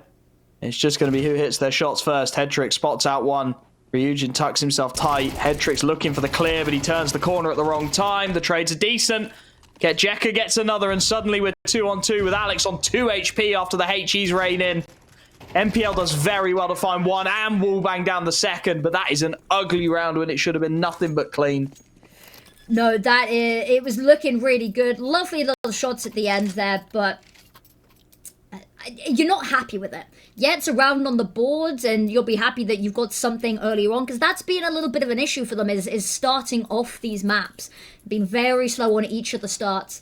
So the fact that they've got something they'll be happy with, the manner in which it got done, definitely some questions. But ARCRED, really quite tragic by here as well. So this is a chance for them to consolidate a little bit of a lead potentially. They've just got to make sure not to fumble this round. And that sounds like a given. It's not quite being the status quo this series. Couple of MP9s and their Deagle, plenty of potential to do damage. It's a straight A pop called. Jekka gets one, gets two. They don't molly out the bench, and that gives so much space and so much time. Invisible, even able to recover the rifle as he dives on out. Bomb will go down, but it's a man advantage in the retake afforded to the CT side. Ken Sizer takes a little bit of a tag as well as he looks to take CT control. Long flank coming in from Ryujin, you're right, but relatively expected at this point from MPL. It's just going to be a game of timings. Two players into CT. This is a tough fight for them to take. Anti-Flash is played to perfection. Ascenthial gets one. There's low HP bars there, and nobody's really there to trade him. SHG gets a freebie. The two remaining players have to hunt this, and SHG just isolates the fights. One by one they come, and one by one they fall. MPL thrust into an unlikely clutch, lands a lightning first headshot, drags the man off the bomb. The bomb is too far gone. Ryujin, well, he's just thinking about exits at this point. He wants to take the AK away. It's a good round, but just not quite enough as both go down to the bomb. What are we witnessing here? This is carnage. Honestly, awesome stuff coming out from ARCRED there to fight that for as long as they did. I thought surely they had it at the end there. Unfortunately, again, just a couple of these moments. It's as soon as the bomb goes down, everything gets really, really crazy and messy on both sides, really, to you know, equal fights, equal rights here, right? Both sides have been struggling in the post plants. But the fact that ARCRED managed to drag it as far as they do, they're keeping the economy humble in its early stages. They're not letting it even slightly build up here. And they go for another force bite. I like it. We saw how it went last time. There's absolutely no reason for them not to try it again. And now, aggression. Exact same round. Yep. This time they'll get lucky though. No CTs inside of the site itself. Should be a free alleyway to a plant. Taking their time with it. Got to wait out the CT mollies. Control is given up. Site is taken. Bomb goes down. It's a bit of a decision-making situation now for ARCRED. If they save everything they've got here, they are on for a chance of the next round. Instead, flash forward, they try and fight it. Nice trade 1-for-1 initially. SHG's taken a lot of damage though, and Headtrick will capitalize. Again, MPL just not quite clear in the corner, but bailed out of dodge by Ken Sizer as DSSJ is lost up. There is low HP bars absolutely everywhere, but the only man with health takes the fight and wins it. B8 have their third. It is spectacularly ugly, but they do have a third on the board. They take the lead on the T side of Mirage and finally break that CT economy. You took the words right out of my mouth there. Is the one player that had full HP was the one player that peaked there. And that could have been a really devastating round there for B8, losing the three players on low HP, which very easily could have happened if he'd been any closer and if it hadn't been Ascenthial that was the one peaking. But no, this time we've got a hero A1S that is taken down before it even gets a chance to be used. And that right there, that's difficult. Is able to be picked up, but where can you really go from here? Huddle onto the site, and BA, they have got everything working for them. SHG, maybe looking for a cheeky peek here. They're going to walk into this. They are going to walk right into this stack. Three players in con. And there's the first shot, landed. Mac 10 gets an ugly fight, but manages to find a second, and just about the Glock comes out to finish the job. So they get away with that one, but I don't know what it is, if B8 are cursed or something, but they are walking into every stack imaginable at the moment. DSSJ last up, inside of the A site. They still want to go A. You can see it from their positioning. Ascential's clearing out the ramp. Bomb's going to work its way up connector. And they're going to give DSSJ half a shot at this. Now he's spotted, lands the first headshot. That'll be a rifle recoverable, and they are going to make the wise decision. They'll back the bomb out. Send a couple of players to keep him pinned in, but Headtrick takes a tink and very nearly goes down for his trouble before Ken Sizer bails him out of dodge. So 2 frags found is not bad at all. ARCRED by themselves, again, keeping that economy very honest, a little bit of a platform to maybe come back into this one. Exactly. And you got to commend the amount of damage that they've been doing as well, right? The kills may not have come through, but everyone is walking away. The B8 players are hobbling into the next round.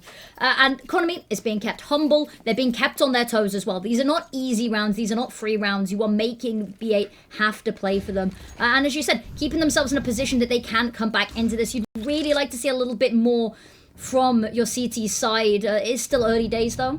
Utility lacking a little bit, but with the proactivity, they're going to be having to use that to fight themselves back onto site at this point. Or they just keep going. If they really push this issue, the bomb is down in spawn, and they want the fight. Headtrick has started to make his rotation back. He's aware of the possibility and does spot out some aggression on the ramp.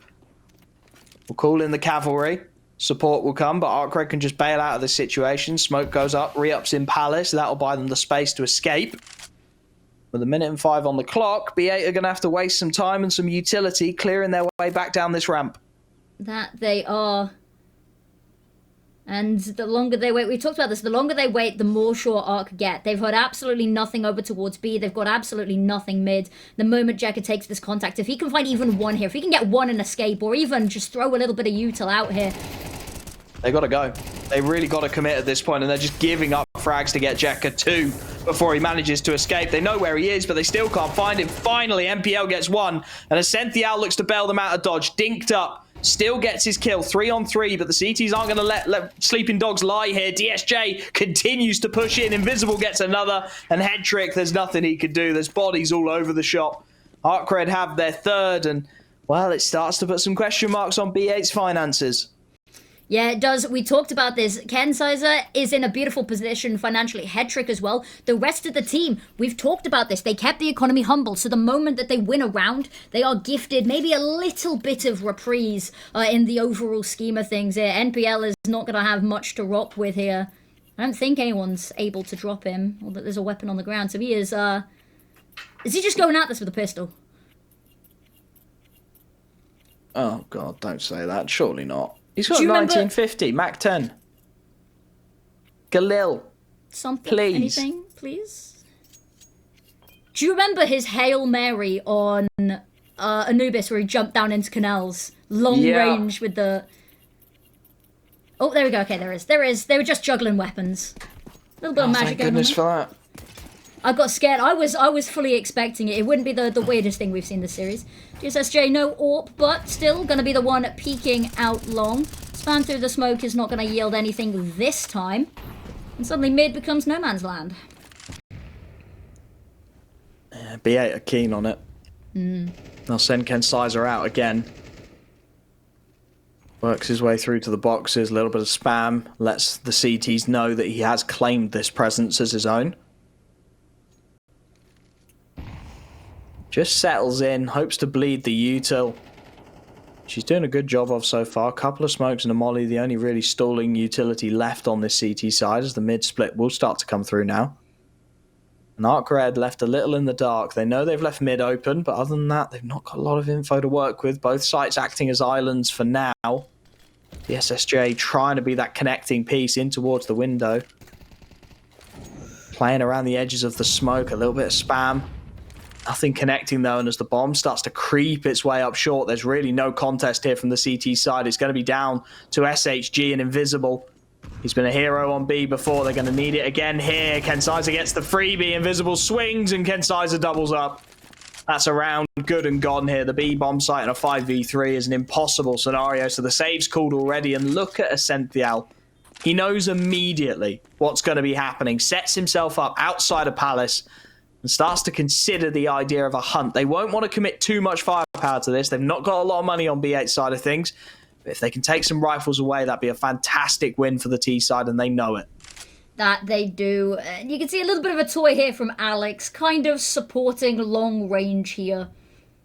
But dangerous game. Jekka rounding the corner, finds one, and that should be the reprise for them. Head pops up, but they just dip back out. They see it. Not their fight, not today. Should be plenty of weapons saved over, and that's honestly a really nice haul for them going into the next. It's the read on that one was just a little bit off, I think. They started to move some of the pieces around a little bit early. B8, I like they're playing passively again, and it just makes ARCRED really uncomfortable. You know, the longer that they sit and do nothing, the longer ARCRED are like, well, surely something's going on somewhere that we can't see, right? Instead of just sort of trusting their gut. And so B8, these last minute pops, they haven't been too last minute either. We haven't seen any, you know, losses to the timer just yet.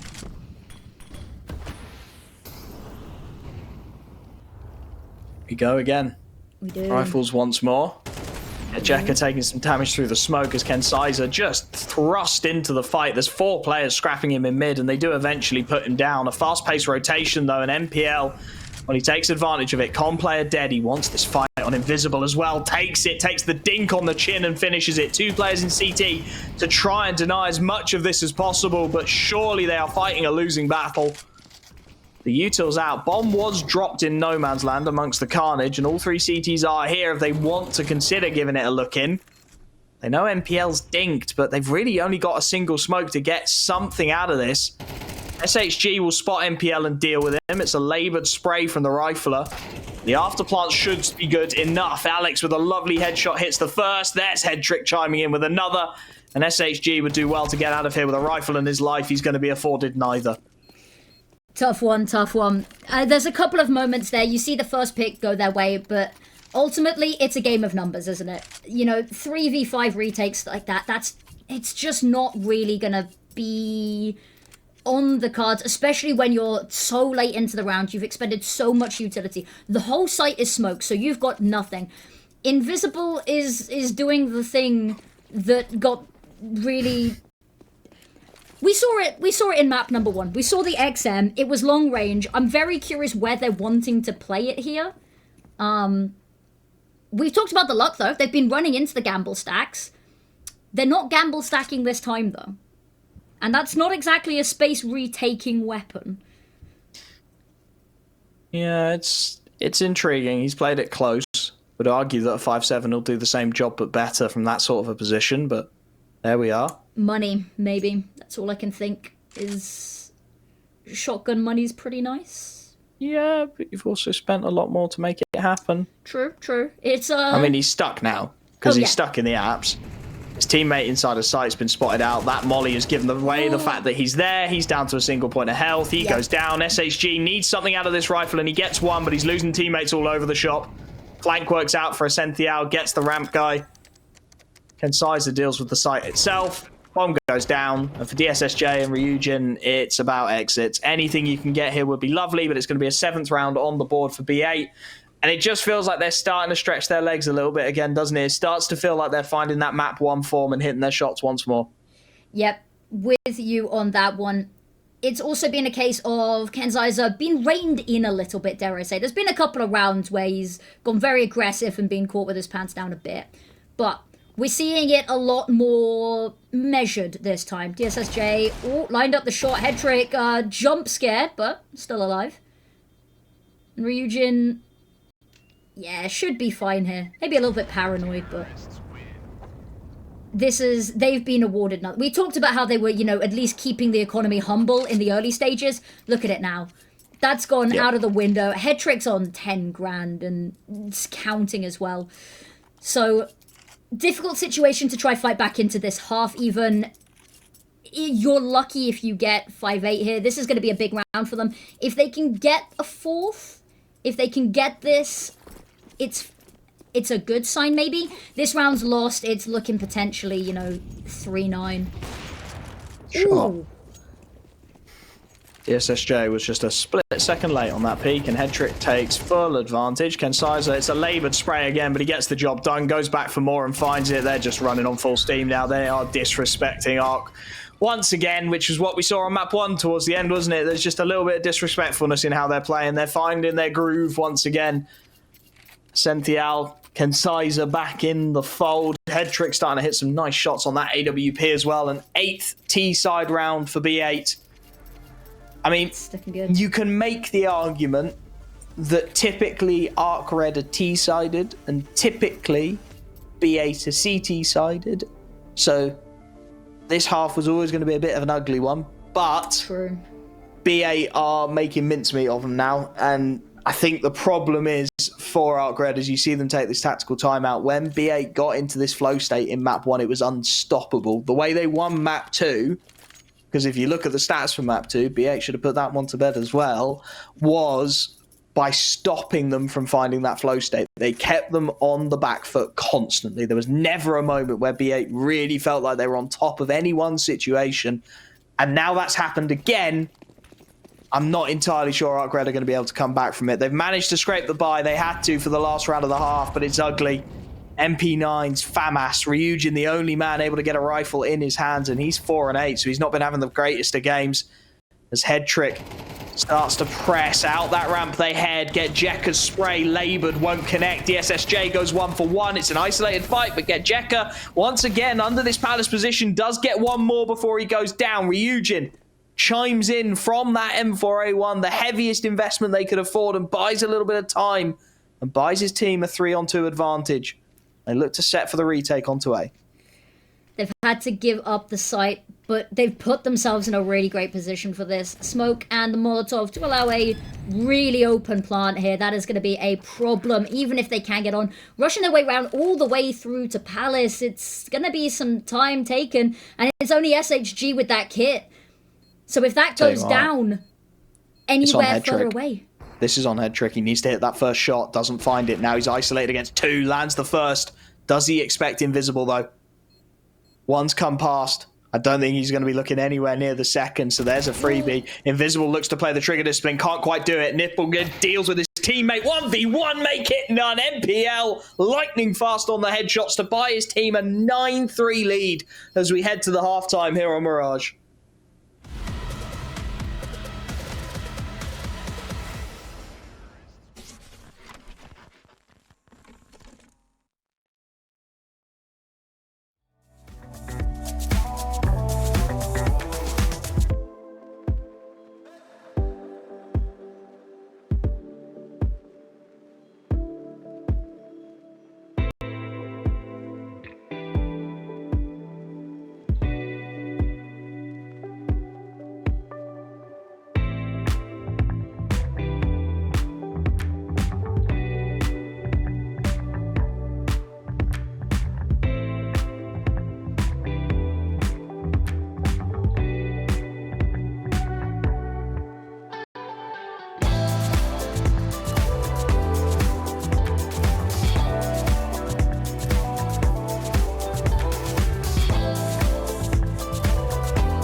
Welcome back, Counter-Strike enthusiast, for the last time this series. Welcome back, and it is 9-3 at the half. B8 kicking themselves that they couldn't close it out in map number 2. Map number 3, they are asserting their dominance in the pistol round here. Oh, that would be the cherry on top. They get that, it surely is done. It surely is over. Smoking a flashbang for SHG. 3 players towards B, a couple just having a little bit of a prod at mid as a 3A stacks called by B8, so Essential left on a little bit of an island with a lot to do.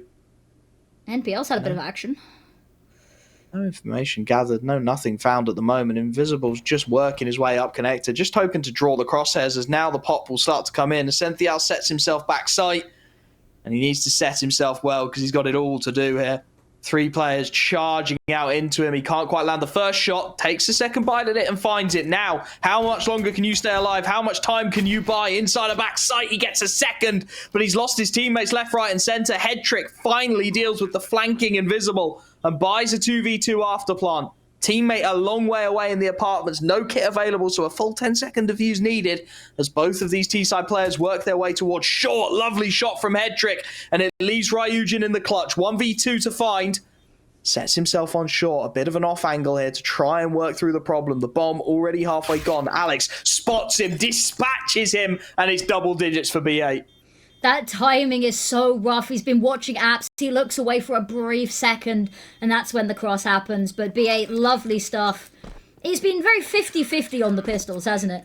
I think both of them have taken half of them, so exciting stuff to see. In B8, that is the way to cement it. A bomb plant is a lifeline, and when I say lifeline, I mean a very, very small life ring in a vast, vast ocean for them.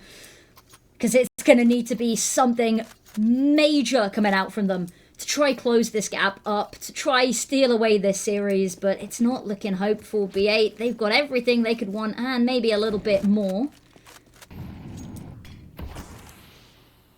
NPL, nothing to be seen in mid there. Smoke coming out, hoping maybe for a little window. Actually going to make his own with the FAMAS there, but nothing to be seen. So Kensizer waiting, hoping a fight and a brawl comes his way.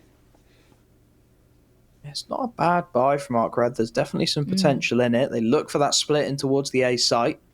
Not as heavily stacked as it was for the pistol. They'll be given the mid control relatively freely as well. Not so much as a whimper from B8 as it's taken. NPL set very passively in the window for now. It's a bit of a game of chicken.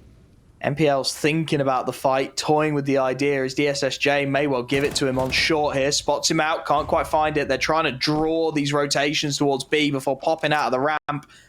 Checker perhaps goes a split second too soon, though. Gets spotted out. HE goes in, tags up both players.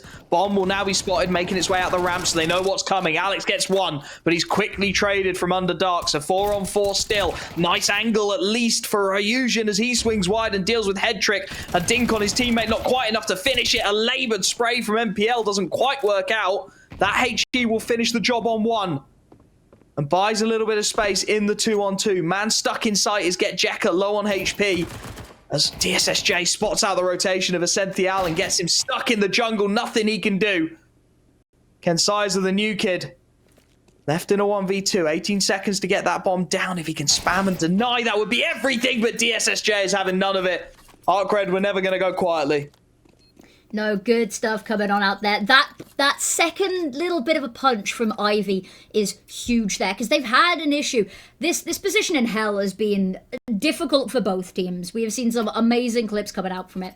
So they're struggling to get around that corner. They don't have the utility. The fact that they managed to get a player up into Ivy to be able to dispatch of that means that suddenly they have so much more space to work with within that site. And of course, clear lines of sight all day, every day to work with.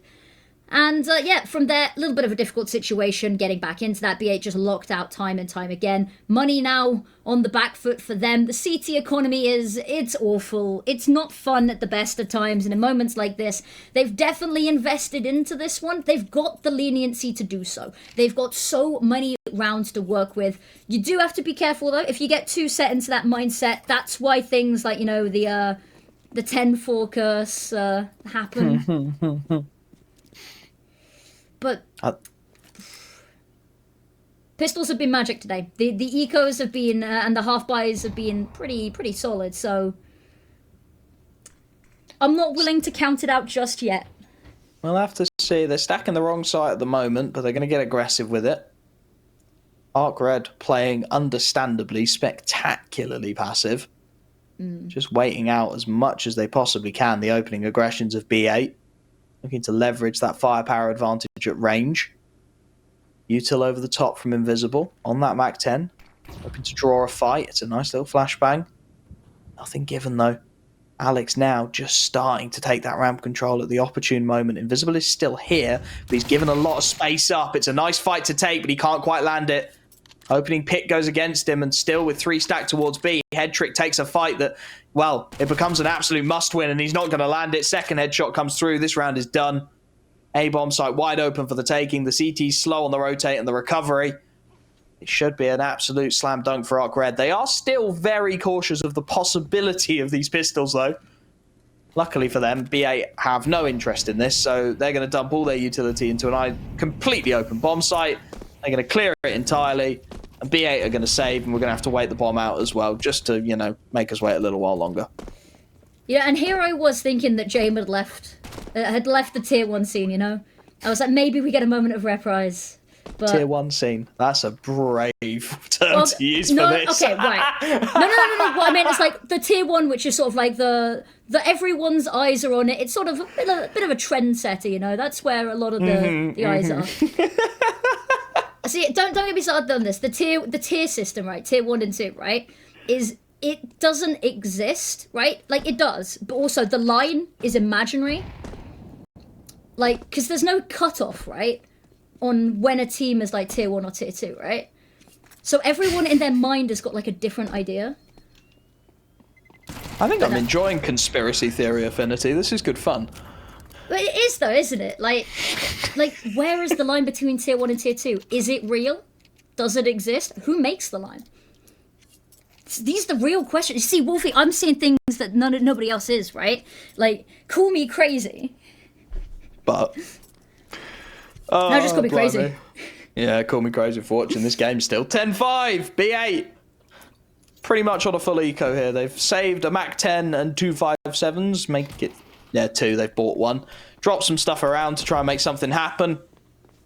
ARCRED going to go out mid early. They know there's a few bits and bobs left, but really nothing of any substantial quality. So an early fight taken. A couple of whiffed shots from MPL on that Mac 10. Can't quite find it. Resets his angle, but takes a little bit of damage for his trouble. Spots out a couple of players, but nothing of consequence. And, well, B8 stack A and ARCRED go anywhere but A. The gamble stacks today have been... The Lady Luck has been distinctly on the side of only one team here, and it is not B8. So, yeah, this should be pretty run-of-the-mill for them. Limit as many casualties as possible. There's a Mac 10 and a flash. I don't even think you're trying to take away this Mac 10. It's just not worth it. You know their money's in a really quite bad place. NPL, maybe he can farm up a little bit of cash here. Would be nice to see. A bit of a consolation prize, but even that's not certain now. Oh, gets his head cleaved. Yep. And this one's done. Kensai's Head Trick and Essential have all got Kevlar, so that will be saved. And maybe Alex might hang around for a little bit, sort of have a look around, see if he can get anything. SHG should absolutely be hunting. I would be full W from now until the bomb goes off. He's taking it a little more cautiously than I would, and perhaps that's why he's professional and I'm not. I feel that. They're getting quite close to each other. It's getting a little bit scary. The numbers advantage here, surely they're watching. Surely they'll be ready for this. You'd think so. SHG should go down on this headshot angle as well. It's a really horrid clear. That's still spectacularly ugly, but they get the job done. Position's now known. I don't think we're going to see ARCRED really throw AKs at this problem. It's not much of a problem, to be honest with you. So everyone shakes each other's hands, sits back, waits for the next round to happen. It's a 6th on the board for ARCRED. A little bit more confidence, a little bit more money in the back pocket as well, which is always good. B8, well, they get their buy, but it's going to be a little scrappy for them. And I think Kensai's is probably going to stick with that Mac 10. No, he's going to drop it. It's going to be Head Trick who gets the unfortunate roll. Of course, give the top fragger the worst gun you can afford. Why? Oh, it's old Na'Vi all over again. I'm getting a headache. It is. Talking of old Na'Vi, I'm pretty sure NPL is still technically on loan from Na'Vi. And it's been... I swear it's coming up on 2 years, if not already over. That they've been as this roster. I say as this roster, as this core of the roster. But I like seeing the old Na'Vi Junior team back together. The old vlogs from them were... Ooh, great content. Talking of great content, back in towards the game. TSSJ trying to take some space. Smoke for connector. Sees the utility flying out and is definitely a little bit wary right now. But there we go. There's the sprint on in. Good amount of control here for ARCRED. Solid chunk of the map sectioned off. Util enabling them to do so. The question is, where do they want to finish it? Bomb's still all the way back in spawn, so they're by no means committed. Just probing connector for now. Several players still in towards mid, just hoping to draw some kind of a fight. And, well, Kensaiser is a little isolated on short as well. So, yeah, Invisible swings wide. Been doing a fantastic job of that and continues to do so. Opening pick found. Head trick now cutting a very lonely figure on that ramp. I mean, they've got 3 over towards this A bomb site, which for now is where this T side is looking to finish. So at the very least for the CT side, there's a lot of firepower afforded to them. The double swing comes in. The trades are good. MPL finds his team back in this one, 3-on-3, and looks for a little more. Continues to find damage. Headtrick spotted out close to the ramp. Is in a desperately dangerous position on the fade of the smoke. He doesn't find it. And with both players inches from death, it's Essential to try and clutch this one out. The timing is going to be everything. He isolates one. Bomb plant conceded, or is it? Swings wide, but Essential is wise to the threat. The low HP bars are forward, B8 and 11th round. It is once again a brawl. It is once again NPL, who is basically single-handedly dragging them through some of these CT rounds. A huge triple kill. Yeah, the clutch moments have been awesome from B8. We've seen so many moments, individuals having the chance to really showcase what they've got. We saw NPL as being just a consistent. Alex has had a slow game, but throughout the series has definitely been reliable, has been the rock that this team has fallen back on more than once. Essential, a little bit quieter from him this game. We're seeing moments, but it feels like everyone's sort of having these phases, and NPL just stand out. Charge out ramp, a bit of a classic. SHG looking for a pick, nothing given. Alex will reset, tries to dodge the Molotovs. HE is apparently eaten by DSJ because he doesn't take anywhere near enough damage from it. Kensaiser goes wide for a peek, a little isolated, a little caught off guard, but Headtrick and MPL are once again there to steady the ship. Bring it back into an advantage situation. MPL takes a lot of damage for his trouble, though. Down to 19. It was a very laboured spray from both players in connector, so still very much a doable round as B8 look to stack their third man over towards this A site. Once again, trusting Essential with the anchor task. Bomb's just still waiting in spawn. And I'm very curious about who they're going to send to go get that, because now they've just conceded ramp control. You're relying solely on this Palace player, and it's a good spray, but they've not quite managed to clear out the problem. Yeah, he just needs to stay alive here, Alex, realistically. He can be the anchor player off the rest of the team's swings. SJ trying to clear his angles. Doesn't land the shot. Headtrick gets his kill. Alex is toying with his food in towards Palace, but as Headtrick gets the double, Alex is going to chase him down. HE pistol. He wants this kill desperately. He wants his team to have series point, and now they do. 12 on the board. The buy is... Ooh, wow, it's not great for ARCRED to try and keep themselves alive in this one. It's taken longer than we expected, but B8 once again have found their form, and it is looking like it will be a lockout. Yeah, a lot of this that we're seeing now is... We've seen highlights, we've seen flashes of it, but this has been just a masterclass on the confidence, and this time the aim to back it up. Sometimes the over-aggression, the plays they were going for aggressive, they didn't quite find the kills. The fights were scrappy and messy. This time around, though, they're looking super clean. Mid, they've just forsaken on this one, and, you know, why wouldn't you? Stack over towards A for Arc. I mean, it's the right call at the moment. 3 on B for BA off very little info. Alex does well to find a first kill on the Palace players just as they look to pop it. The util comes in, resets the situation. He's tagged up to half as a result, but pretty much that's the kill that defends the A site. Otherwise, they were going to charge in on that. If Alex goes down, there's only one player left inside the site itself.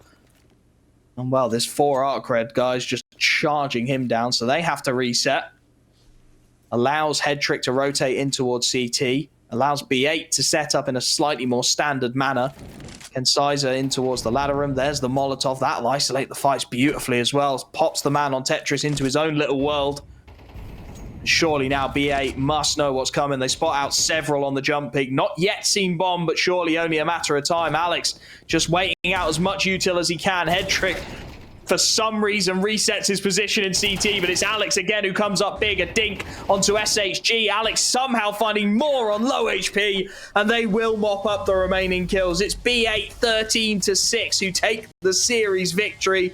It's more laboured than it ever should have been for a team with this much of a skill gap to their opposition, but quite frankly, they really put their foot on the gas on map 3 and got it done. That they did. Magnificent